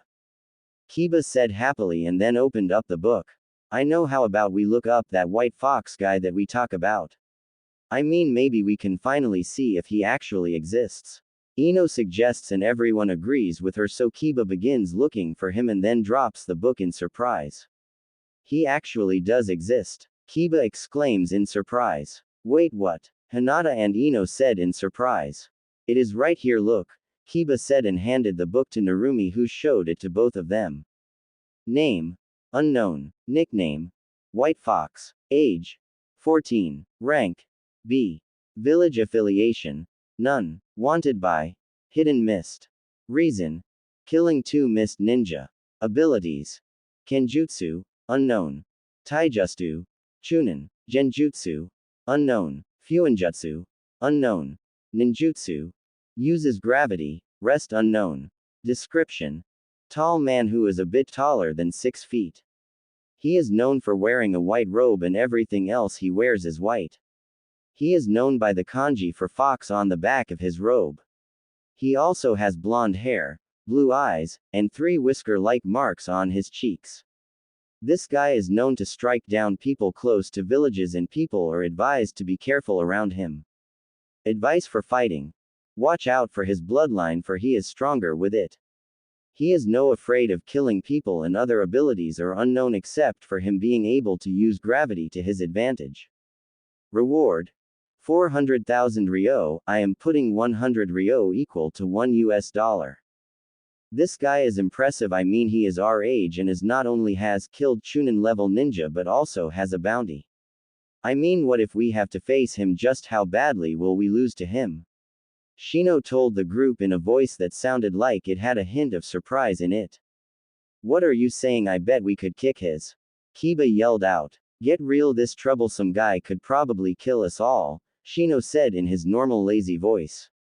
I bet if I take care of this guy then Normie, Ino, and Hinata will all be impressed with me and want to be with the strongest guy of our group. Kiba thought with a bit of drool coming out of his mouth. Oi, Mud you better not be thinking about any of us girls here or we will kick your, Ino said angrily when she saw Kiba. Which quickly brought him out of his perverted daydream. Naruto is making a name for himself that is good. That means that he is strong enough to take care of himself. Natsui told Narumi. Yeah you are right about that but now he has to deal with hunter ninjas so I am still worried about him, Narumi responded. Don't worry kid he will be fine I am sure, Natsui told her. Plus with Kurenai plus. Kurenai is now friend S with Kushina again after a very long talk. She even was searching a bit for Naruto on her missions. Course right now she was looking into her bingo book and saw the description for the white ghost she could only think of Naruto, so this is what Naruto has turned into. Hopefully the civilian council and the Hokage. She thought and then shut her book and remembered what she heard from her, investigating. Plus flashback to right after Naruto left the Leaf Plus. Kurenai was hiding in the council chamber corner under a high-level genjutsu that only a true master of genjutsu will be able to discover and get rid of. So, she was safe from 90% of the Anbu. And as she suspected all of the civilian council and the cage came in but the shinobi council was nowhere in sight. Okay let our meeting start. One of the council members said. Okay then how is our plan effected with Naruto leaving the village, Minato asked them. Well you see the fact that Naruto was just the scapegoat of all of the negative feelings people had of the demon. We have lost nothing really. I mean the village is celebrating and seem to not care that Narumi still has the power of it. So, he is still a perfect part of our plan because he still is keeping the weapon safe from them and still allowing us to easily give her to any powerful shinobi we want. Oh, and just to tell you we are completely sure that the Sasuke wants her. One of the civilian told Minato. And after that there was a long meeting that was entirely about them gaining more power in the village. Then they finally all left and Kurenai finally let go of some of her genjutsu and melted into the shadows to leave the room. Plus flashback end plus. I am afraid that this village is more corrupt than any of us could guess. Thank Kami I told everyone I trust about this I mean this is something that we all need to know I think. I mean it might ruin our village but how will we get rid of it? Oh, Naruto where are you we could really use your natural smarts here. Kurenai thought and then went to do her daily activities. Plus Naruto and gang plus. How far away are we now? Naruto asked seemingly bored out of his mind. Not too much farther I think we will only have a few hours of travel left to do. Yoshiko told him. Really this is taking forever. Ayaki screamed out with Mai nodding in agreement. You see after them traveling for a full 10 hours everyone was getting a bit irritated. Still they continued until they were only about a half an hour away from where Mai told them the base was. So, they decided to go to sleep and finish up their trip in the morning. May so I will finally get to see you again tomorrow I wonder how you are doing. Are you sad about me being attacked? Do you think I am dead? How close to winning are we? How will you react when you find out about my feelings for Naru? Wait, what am I thinking? Oh, well, I can't wait to see you again, sister. Mai thought and then fell asleep. In the morning, they all got back on the cart and went to the base. Course, when they were only 5 to 10 minuets away from the base, Mai told them to be careful. Why? Ayaki asked her. Well, you see, the rebel bases can't really be too hidden, seeing as we all know the territory, so we keep a lot of guards around to protect ourselves. So, if we do meet one, I will be the one talking, seeing as they already know me. Mai told them. Okay then, Mai-chan, I trust you, Naruto said and then lied down on the roof of the cart. He trusts me, Mai thought as she smiled a bit. Oh, already daydreaming about Naruto Mai, Ayaki whispered to her, which just caused Mai to blush and just jump onto the front of the cart with Yoshiko. Course, this just made Ayaki laugh as she entered the cart. Course, Mai was right, and it only took a little bit more travel for them to be stopped by a group of rebels. Halt, why are you going this way? One of the half-dozen ninja asked while holding out their katanas. So, Mai just jumped off of the cart, getting surprised gasps from all of the ninja, who then began to talk amongst themselves. Show us all the people in your group. One of them finally ordered. So, Ayaki, Yoshiko, and then finally Naruto came off of the cart. Course, when they saw Naruto, they all gasped again, but this time didn't bother talking about it before they did what they decided before. Okay, then you all will be walking with us to the base, where we will see what Mai wants to do with you. And with that, they were off. Course, it didn't take long for them to reach the base, and Mai was already outside waiting for them. Mai, is it really you? Mai said with surprise, then remembered it could be a fake, so she asked Mai the question that only she and Mai know. Why was the lava always cool? Mai asked. And of course it didn't take long for Mai to say, because we are the lava. And with that, they both got big smiles on their faces. Okay, then all of you come with me, Mai said, and then brought them all into the council room that was at that moment empty. And right after they were out of the public view, Mai soon found herself in a bear hug. Mai, I thought that I lost you, I was so worried. Mai said through tears of joy. Sis, you are holding me way too tight, I can't breathe. And is this how you want your first meeting with these guys to go? Mai asked. Which got Mai immediately focused on the new people and started to act like a leader again.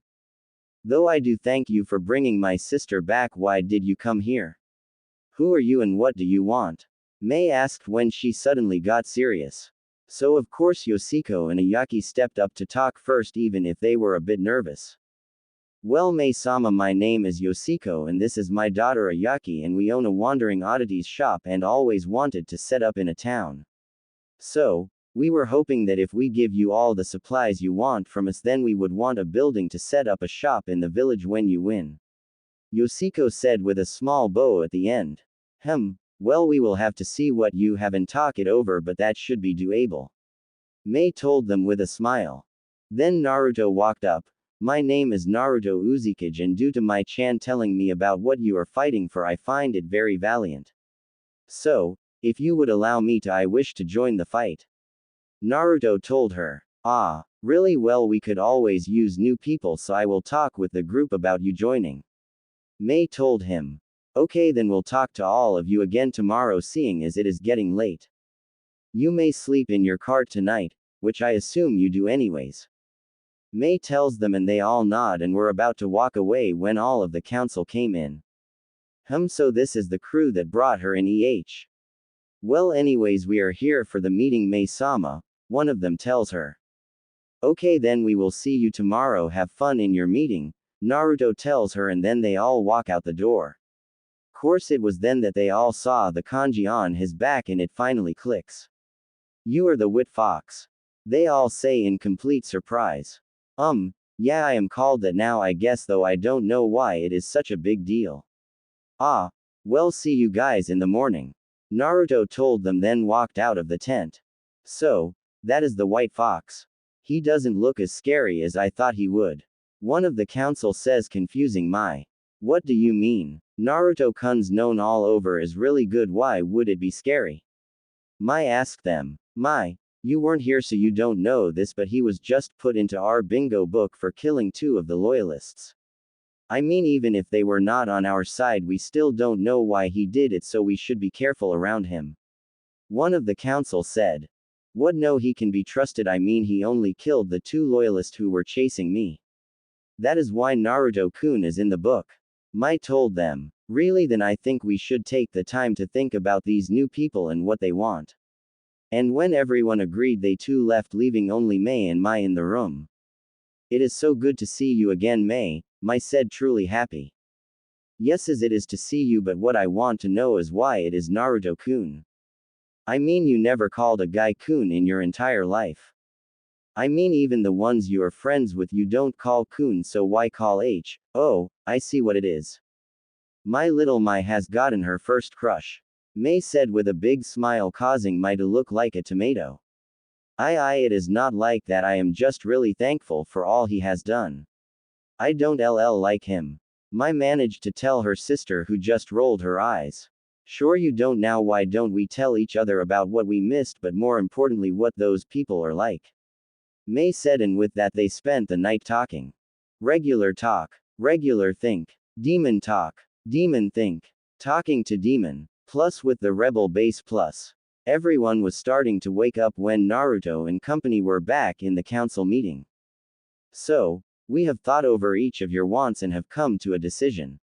One of the council said, then let Mai say the rest. Okay, for your supplies case, Yoshiko, we have decided that we will need more businesses after we win, so we have decided to go with that deal. Mai told a now happy Yoshiko. You hear that, Ayaki? We have a home. He told his daughter, who was just as happy. Which in turn put a smile on everyone's face due to their reaction. Course after a while Mai continued, as for you Naruto, if you join we must know your skills and other information. Also, we will need you to be watched over until we are sure we can trust you. Plus, if you will allow us, we will like to ask you a question that you don't need to answer for you to help us, so will you let us? Mai asks. Yeah, those ideas are fine with me, and yes, I will answer the question, seeing as now that you are the leader of the rebellion I must follow you, Naruto tells them with a big smile on his face. He is smart. I mean, he automatically tries to get on my good side with a bit of clever speech. Mai thinks, then quickly asks the question they all had on their mind. Quite right, so our question is, are you the actual White Fox? Mai asks the question that was on all their minds since they first saw him. Yes, I am called that by many people, but my real name is Naruto, not White Fox. Naruto tells them with a little bit of a stern expression. By the way, they aren't sure they are going to win, they are just that motivated that they think no one can stop their dedication. So, they are just hoping they will win. Just clearing that up. We need to keep him.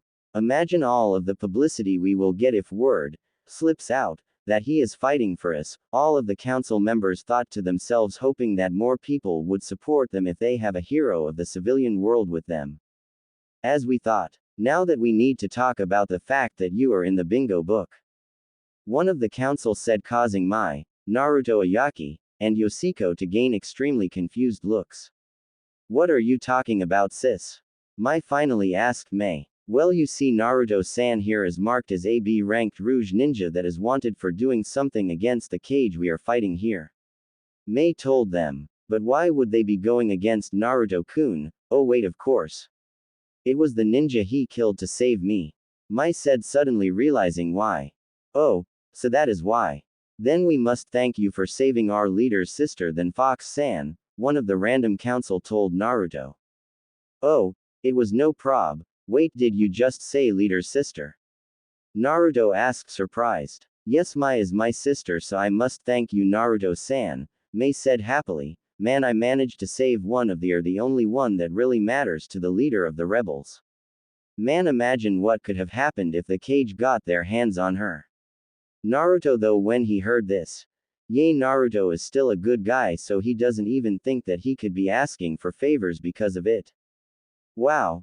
Then you are welcome, though I really had no idea it was your family, Mai-san. I just helped her because those guys were sickening even to be around. So, I wasn't going to let them overpower a girl, that is for sure. Naruto told her firmly. That look, could he really mean that, I wonder? Maybe he really is a pretty good guy. Not to mention he is a looker. If he really did mean that he did it out of the kindness of his heart, he might just be the perfect guy for my. Though I still need to make sure before I allow it. I mean, even she is my sister, I can't let just anyone date her. Mei thought happily. Okay, then now we move on to skills. So what would you say your skills are, and what do you possibly have to help our cause, Naruto-san? One of the council asked the question they all wanted to know. Of course my skills would probably be all at mid to high chunin level, but I haven't really fought too much for a while now, so you may want to test me on that later on. But as for special things, I have Minto Namikaze's 2 special jutsus. Also, I have been studying in seals for quite a while and would call myself a seal master, though I have yet to be tested on that as well. Course, the most important thing is that I have a bloodline called Rinnegan at my disposal. Naruto told them calmly, but still left the council in utter shock. Wait, you are telling us that you have the legendary thought to be imaginary Rinnegan? Mei stuttered out in completely shocked that someone could actually have it. No way, you gotta be kidding me, can you show it to us? One of the council members said in disbelief, causing Naruto just to shrug his shoulders and activate his Rinnegan. Wow, it actually exists, is all they could think as they saw this. Course, even Mai and the others were surprised by it, seeing as this was the first time he really used, seeing as he never uses it unless he has to. Eventually Mei got out of her shock and told Naruto his first mission. Okay, then don't take this the wrong way, but you will be watched by our other ninja until we can completely trust you. Mei told Naruto. Fair enough, I guess. I mean, in this world you can't really trust anyone completely. Naruto responds to her. Yay, that is true. But anyways, we will test you later, but right now I have a mission for you to go on. You see, we are running out of food right now, so we need to get some villages around this area. Cows, they really don't want to help us, seeing as they are unsure if we are going to be able to win. But, if the legend of the white fox who is known to save villagers is on our side, they might be more willing. So, please go and help the squad we are sending out to go for that. Mei told him. Hi Mei-sama, Naruto said, and then went with the ninja that showed up to prepare to go with them. Course, it didn't take long, seeing as Naruto has yet to settle down, so he still carried all of his stuff on him. The only thing he really did was make sure his robe was clearly showing the fox on the back so that the people could clearly see who he was. And soon he met his teammates for this mission, who were a bunch of random ninja with nothing really special about them, so they just left quickly to go to a bunch of random towns try and get supplies. Hello there, people of this lovely village. We are here as agents of the group of people brave enough to go against the corrupt cage. We are here today with our newest member, and perhaps you have heard of him. Please welcome the White Fox, hero of civilians, to our cause. Now, as you can see, our group is fighting for a very noble cause. So, we ask for your support. Though we will not ask for new soldiers to fight for us. Instead, we ask simply for supplies you would generously give to support our cause. So, please help us, and remember, we fight not for just us but everyone in the mist. One of Naruto's teammate calls out. In each village they went to, trying to get as many people to donate as possible. And of course it did work somewhat. But even with the white fox being there, the people still were hesitant on showing their support, seeing as they didn't want to face the corrupt cage's wrath. Though they still got a decent amount of supplies. Okay, then that is all the spots we could go to that are safe, so let's head back. The leader of Naruto's groups told them, and they all nodded and jumped onto the caravan and started back to the base. When they got there, they quickly took stock of all of the new stuff and put it away. Then they went to Mei to tell her how it went. Mei-sama, we are back with the supplies, the leader said, then gave her the list to look over. Okay, thank you. All of you except Naruto may leave. Mei told them, and they all nodded and went away except for Naruto. Okay Naruto, we have a tent set up. It is in the western district of the barracks. Mai will show you where it is, won't you Mai? Mei told him, then smiled at her sister. Of course Ni-san, Mai said, and they both quickly left and went to Naruto's new tent. And here it is, Mai said happily, and then with a quick thanks Naruto got set up in his tent. Plus 2 days later plus. Naruto simply went on supply missions because of how he was known as a hero to the civilians for 2 days. Plus, they watched him during these missions to see if he was really wanting to help them. That is why it took so long for him to get his test. Okay Naruto, today you will be testing your skills against one of our Chunin, so please meet us on training ground 3 in an hour. Mai told Naruto, who nodded then left to prepare. Ya really seem like you are more than a Chunin, Naruto. So, without you knowing, we are putting you against a Jonin instead just so that we get to see your true powers. I mean, if you really are a Chunin, then we will tell you we made a mistake. But, really, come on, we all know you are hiding something, so just show it to us already. Mai was thinking after he left. Mai, get me Atsuki-san please, Mai asked, and her sister left as well. Huh, why am I getting him? He is a Jonin. Ah, well, Mai will tell me eventually, I am sure. I mean, there is no way she is trying to not give Naruto-kun a chance, right? My thought then ran off to get him. Plus training ground 3 plus. Okay, then are you ready for your fight, Naruto-san? Mai said when both him, her, the council, and a few other people, guards, Mai. Yes, Mai-sama, Naruto told her. Okay, good, then let me introduce your opponent Atsuki, Mai said, pointing at the Chunin. Atsuki was a 5 feet 10 inches muscular man. He had short straight brown hair that just slightly went past his hairline. His eyes were dark brown as well that showed an eerie mischievous glint. On his chin was a cross-shaped scar from a battle of the past. On his back was his favorite weapon, 2 short blades that were on either side of his hip, both in deep red guards. Not to mention that his serious demeanor made him a fearsome opponent who earned his rank through pure hard work. Are you ready as well, Atsuki-san? Mai asked him as well, only to get a nod as her response. Okay, then let me explain the rules. You two will be fighting for 3 hours or until one of you is knocked out, to tiered to continue, forfeit. Though forfeiting will make your chances of joining as slim. Or are put into a situation where you would have died if we were fighting for real. Is that clear? Mai said, getting a nod from each of them, then fight. Mai finished chopping the air with her hand. And then they were off. Naruto and Atsuki ran at each other quickly, swords drawn. Soon enough the clang of their swords clashing was heard several times. Eventually they slammed into each other, neither gaining any ground, so eventually they both just jumped away and slid back a few feet.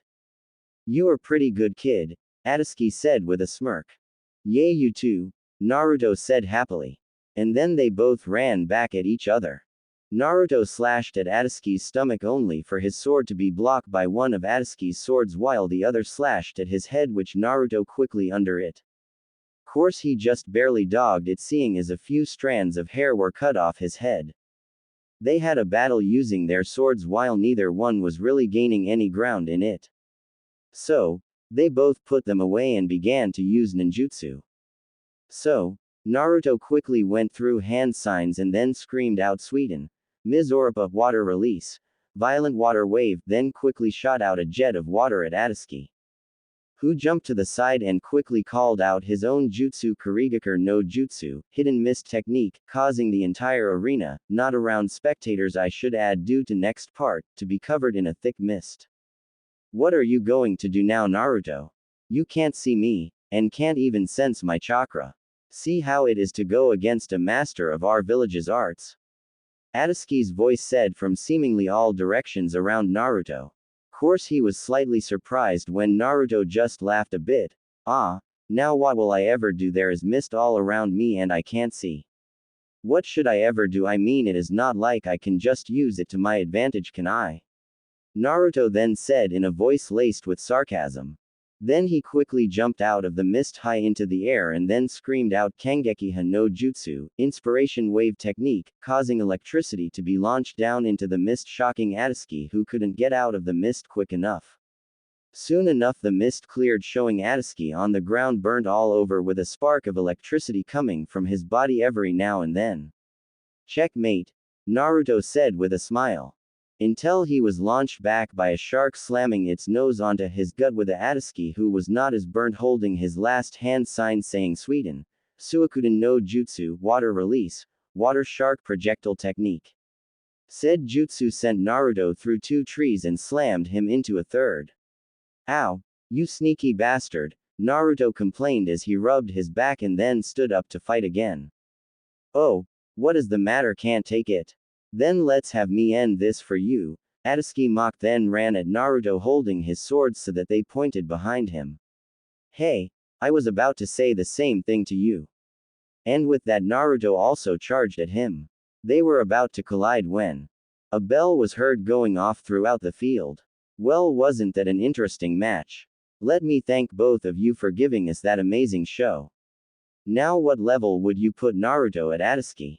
Mei asked happily after she jumped into their arena and began to walk over to them. Course this question brought Atsuki into a mental review of the battle for a while until he finally answered. From this battle I think we all can say Naruto is a strong ninja. So, here is how I would place his skills. Then took out a marker and paper and started writing. So, they waited for about a minute and then he showed them all what he wrote. Naruto Uzumaka's skills. Ninjutsu. Mid-chunin, not exact due to lack of information. Taijutsu. Unknown. Genjutsu. Unkown. Kenjutsu. High chunin to low jonin. Bloodline skill. Unknown. Seeing this everyone else nearly laughed at how little this actually showed. Course Mei just sighed and then turned to Naruto. Well, I guess we will just have to see how you do in various missions, she told him and then left with her sister. See you later Naruto, I hope we can fight again, Atsuki said with a smile then left as well leaving Naruto to walk back to his tent to rest up. Plus a while later it has been a while since Naruto had his first mission and training session. And after that he spent his days training, on missions, or with his friends. Altogether he worked hard and now was probably closer to Jonin in level but decided not to take Mei's offer of making him one and work through the ranks with his now best friend Mai. Who wasn't even a genin yet due to the war starting on her last year in school. He also had his bounty increased and was now an A-rank Rouge ninja who is still wanted for attacking the hidden mist villages ninja. And right now he was in a tent with his friend Mai listening to what their next mission will be. Okay then Mai-chan, Naruto-kun, right now we have decided to attack the hidden village directly. Now this will be tough but what I need you to do is very important to the battle, okay? Mei said then continued after getting a nod from both of them, good, your mission is to infiltrate the genin barracks before the battle begins and block them off from the rest of the village. Now this must be done so we have future ninja to train. Though be careful because not only will you be facing attacks from enemy ninja in the village but also from the very people you are blocking.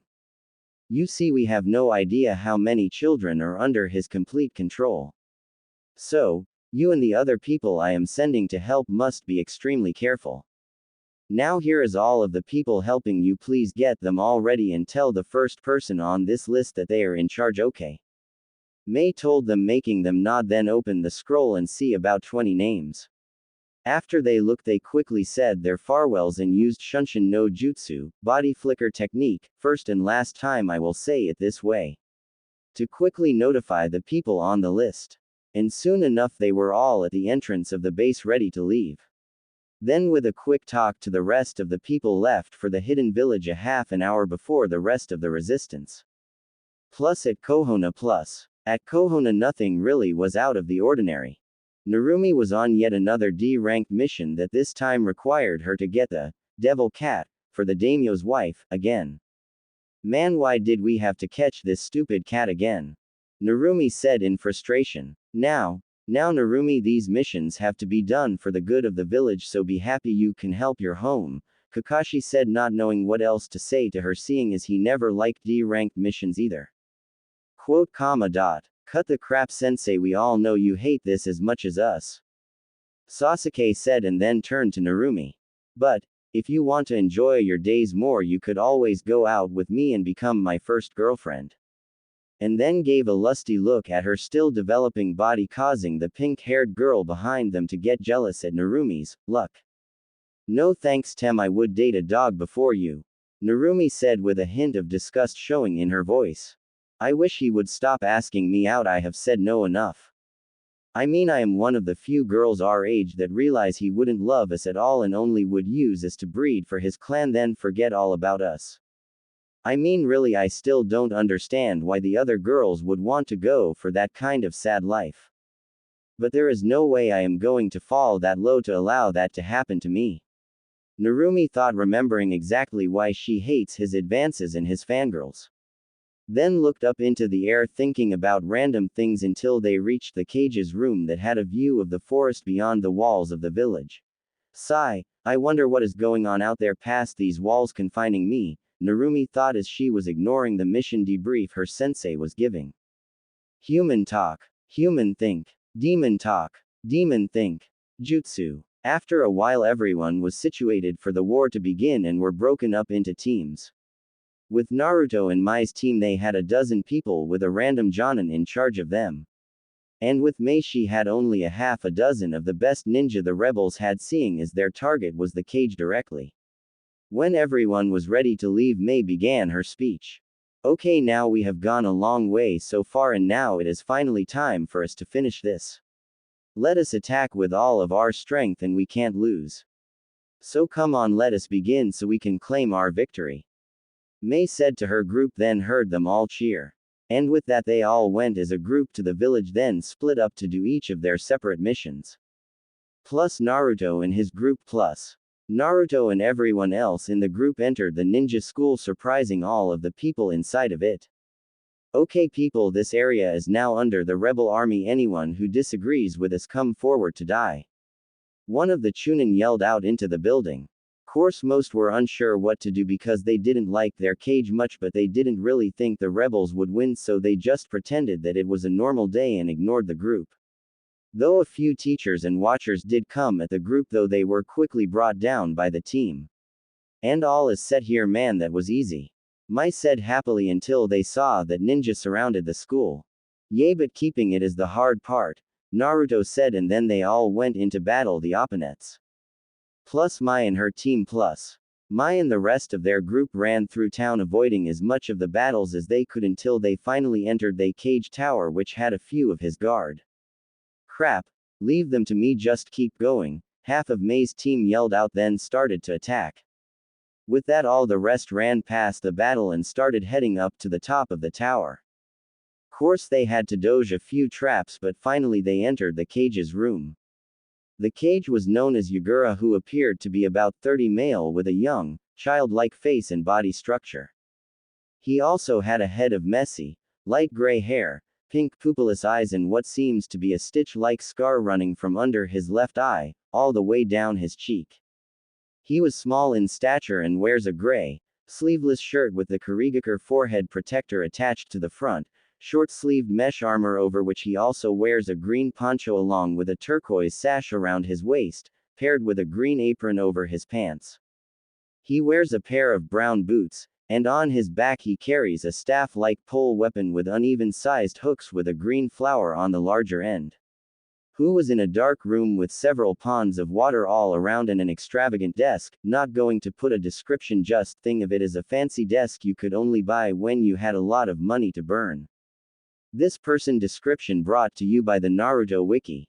So, these are the rebels that have been pestering me. Well, thank you for coming, so now I can kill all of you at one time. He yelled and then attacked the group, leaking a demonic amount of killer intent. This will be key from now on. Then they began their fight as well. Plus Naruto was fighting two people wielding two kunai. With his team fighting all around him. Which was useful seeing as one of the people died to a random kunai flying through the air. While the other was killed by rubble falling.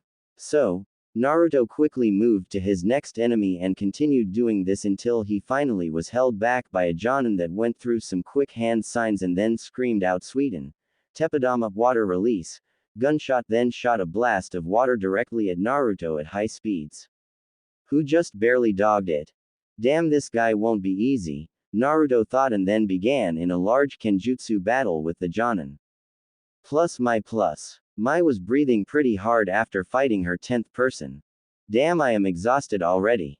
I mean, I might be around Chunin level, but expecting me to fight so many ninja is ridiculous. I mean, really, how am I supposed to kill them when most of them are stronger than me? Mai complained, but still took a few solider pills and got back into the match. And ended up fighting a female Chunin that was rushing to their group. Come on, let's see how well you can fight, demon, the Chunin spat out at Mai. Well, you will see soon enough, Mai said with a smirk, then quickly screamed out lava release, lava globs, and tried to melt the kunoichi. And with that they began their match. Plus whole village plus. Altogether the village and rebels were about even, with neither side gaining much ground. For while the village had more ninja, most of them wanted to rebel as well, and the fact the rebels have nothing to lose. So, really they were all waiting for the cage's battle to end to determine the winner. So, basically the whole war would be based upon the victor between the head of each groups. Plus. Mai and her opponent were pretty evenly matched, with neither side getting too much damage. Though eventually the pure taijutsu fight changed when Mai's enemy screamed out water release, water whip, and had a strip of water form starting from two of their fingers. They then slashed at Mai and watched happily as it went straight through her neck, decapitating her. Too easy, she said a bit, until she saw the dead body poof away into white smoke and heard someone jump right behind her, and was about to turn around until she felt a kunai pierce straight through her heart, killing her instantly. Thank Kami, Naruto taught me that, thought a sweating Mai as she stood over her now dead enemy. Plus Mai and group plus. Mai was having a tough time with Yagura. Seeing as he was a Jinchuriki, he had insane stamina and chakra.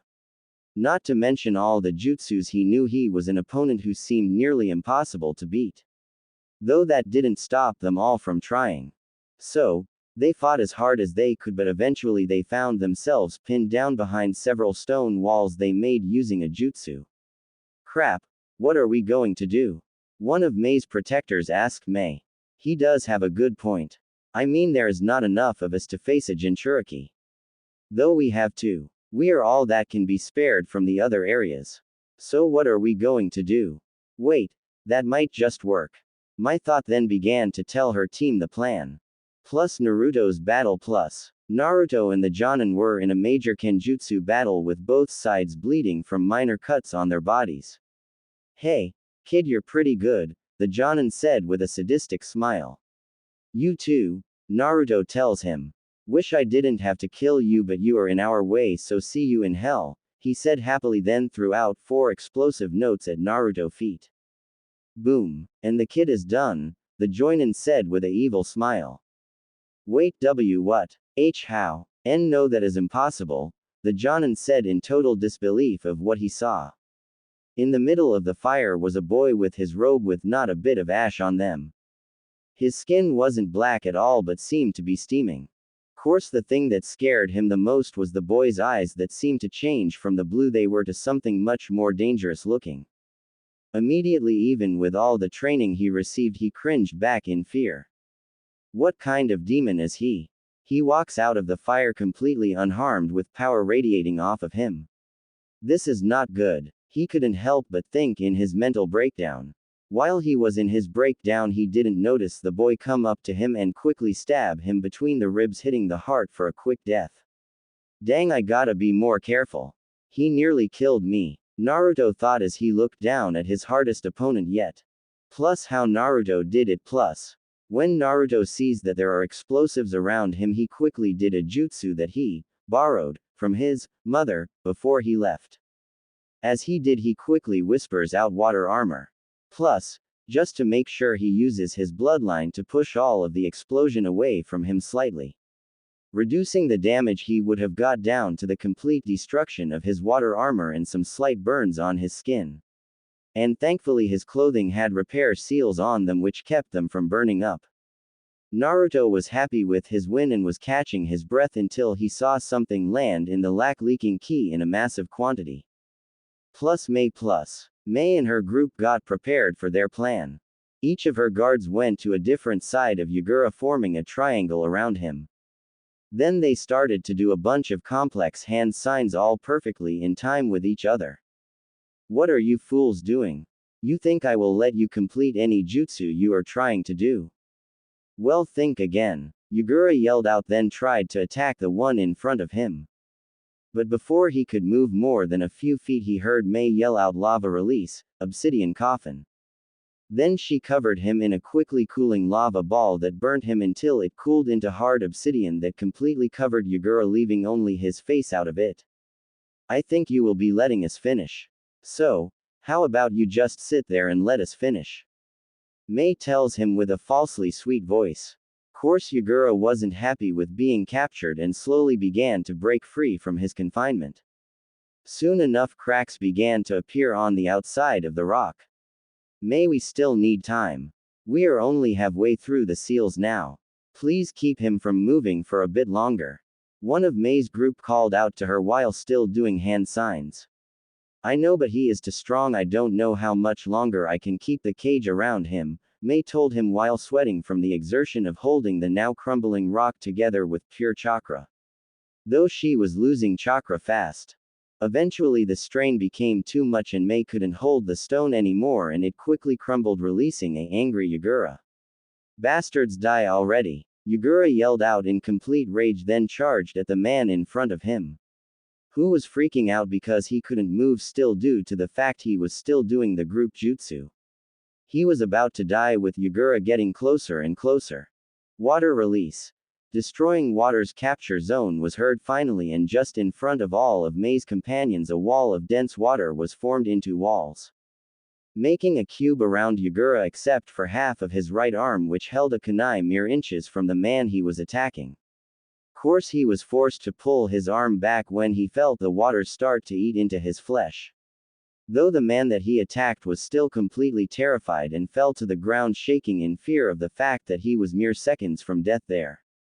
It is over, Yugura, this is your end. You know that this is the Hidden Mist Village's ultimate capturing jutsu.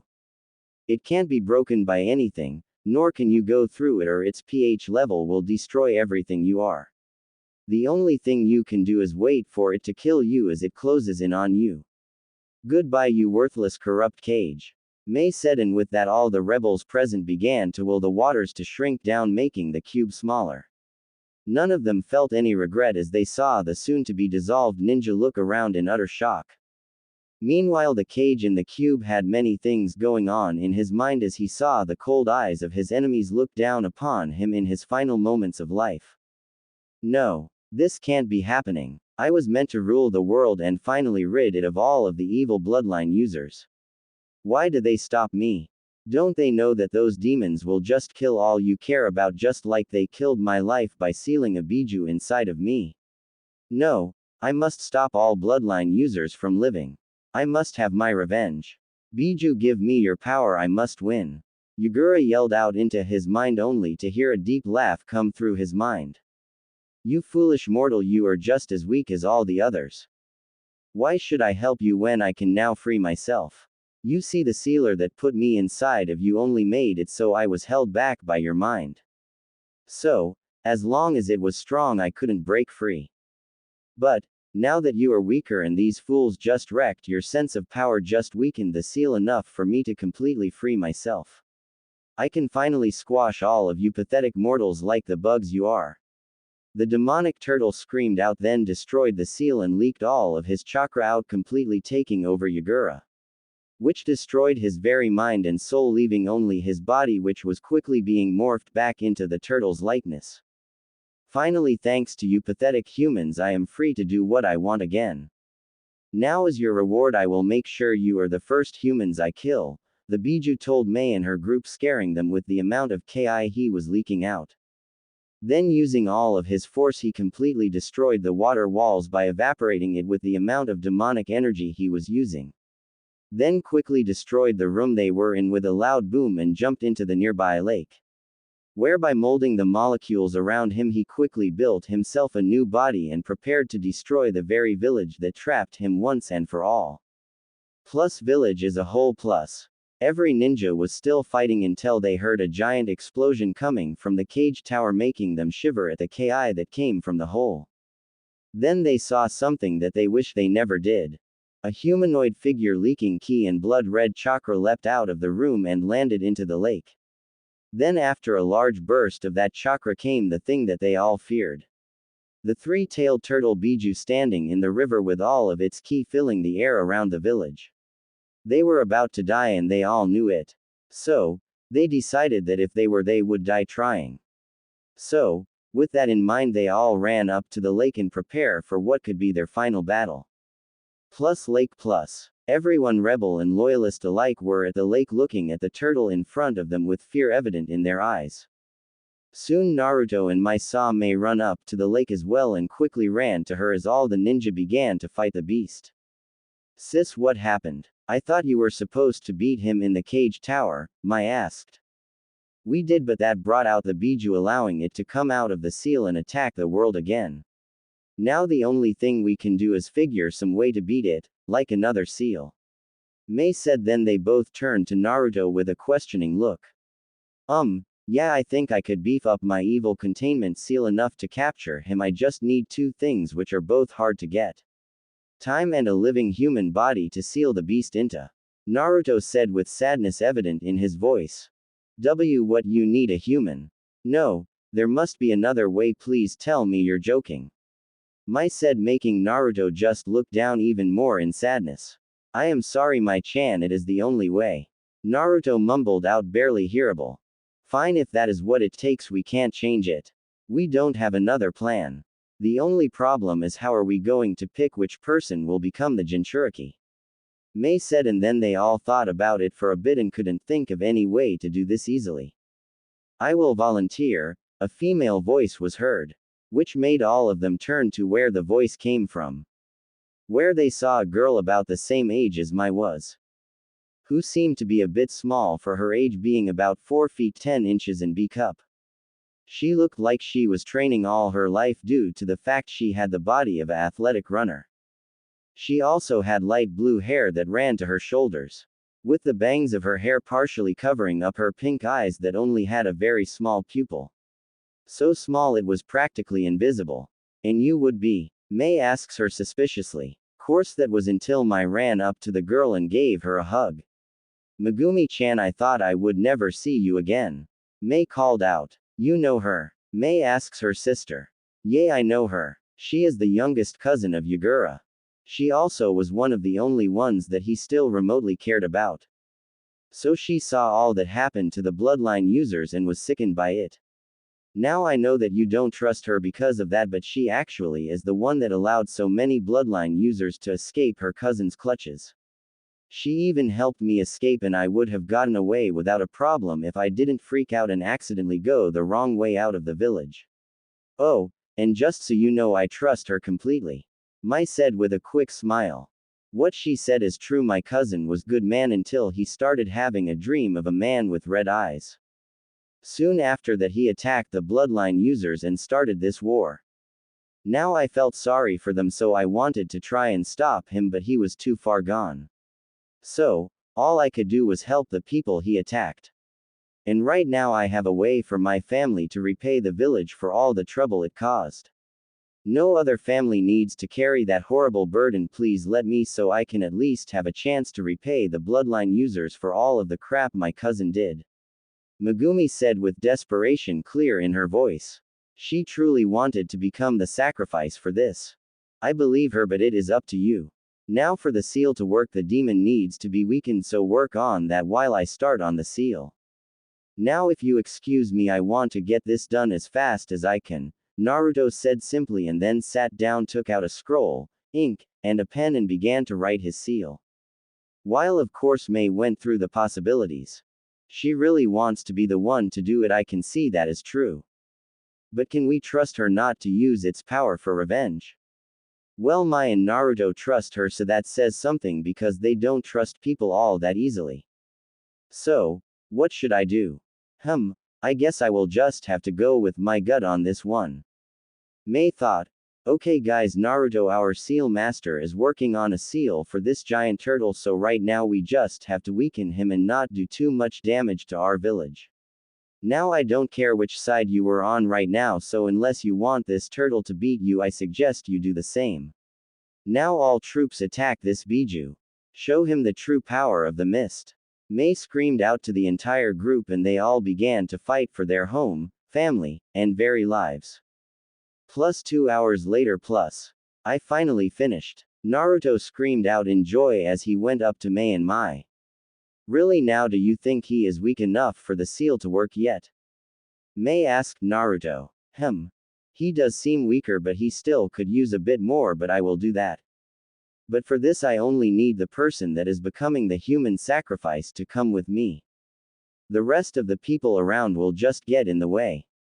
So, if you could please get everyone off of the lake so I can begin. Naruto told her politely and waited with the giant seal scroll he had strapped horizontally across his back.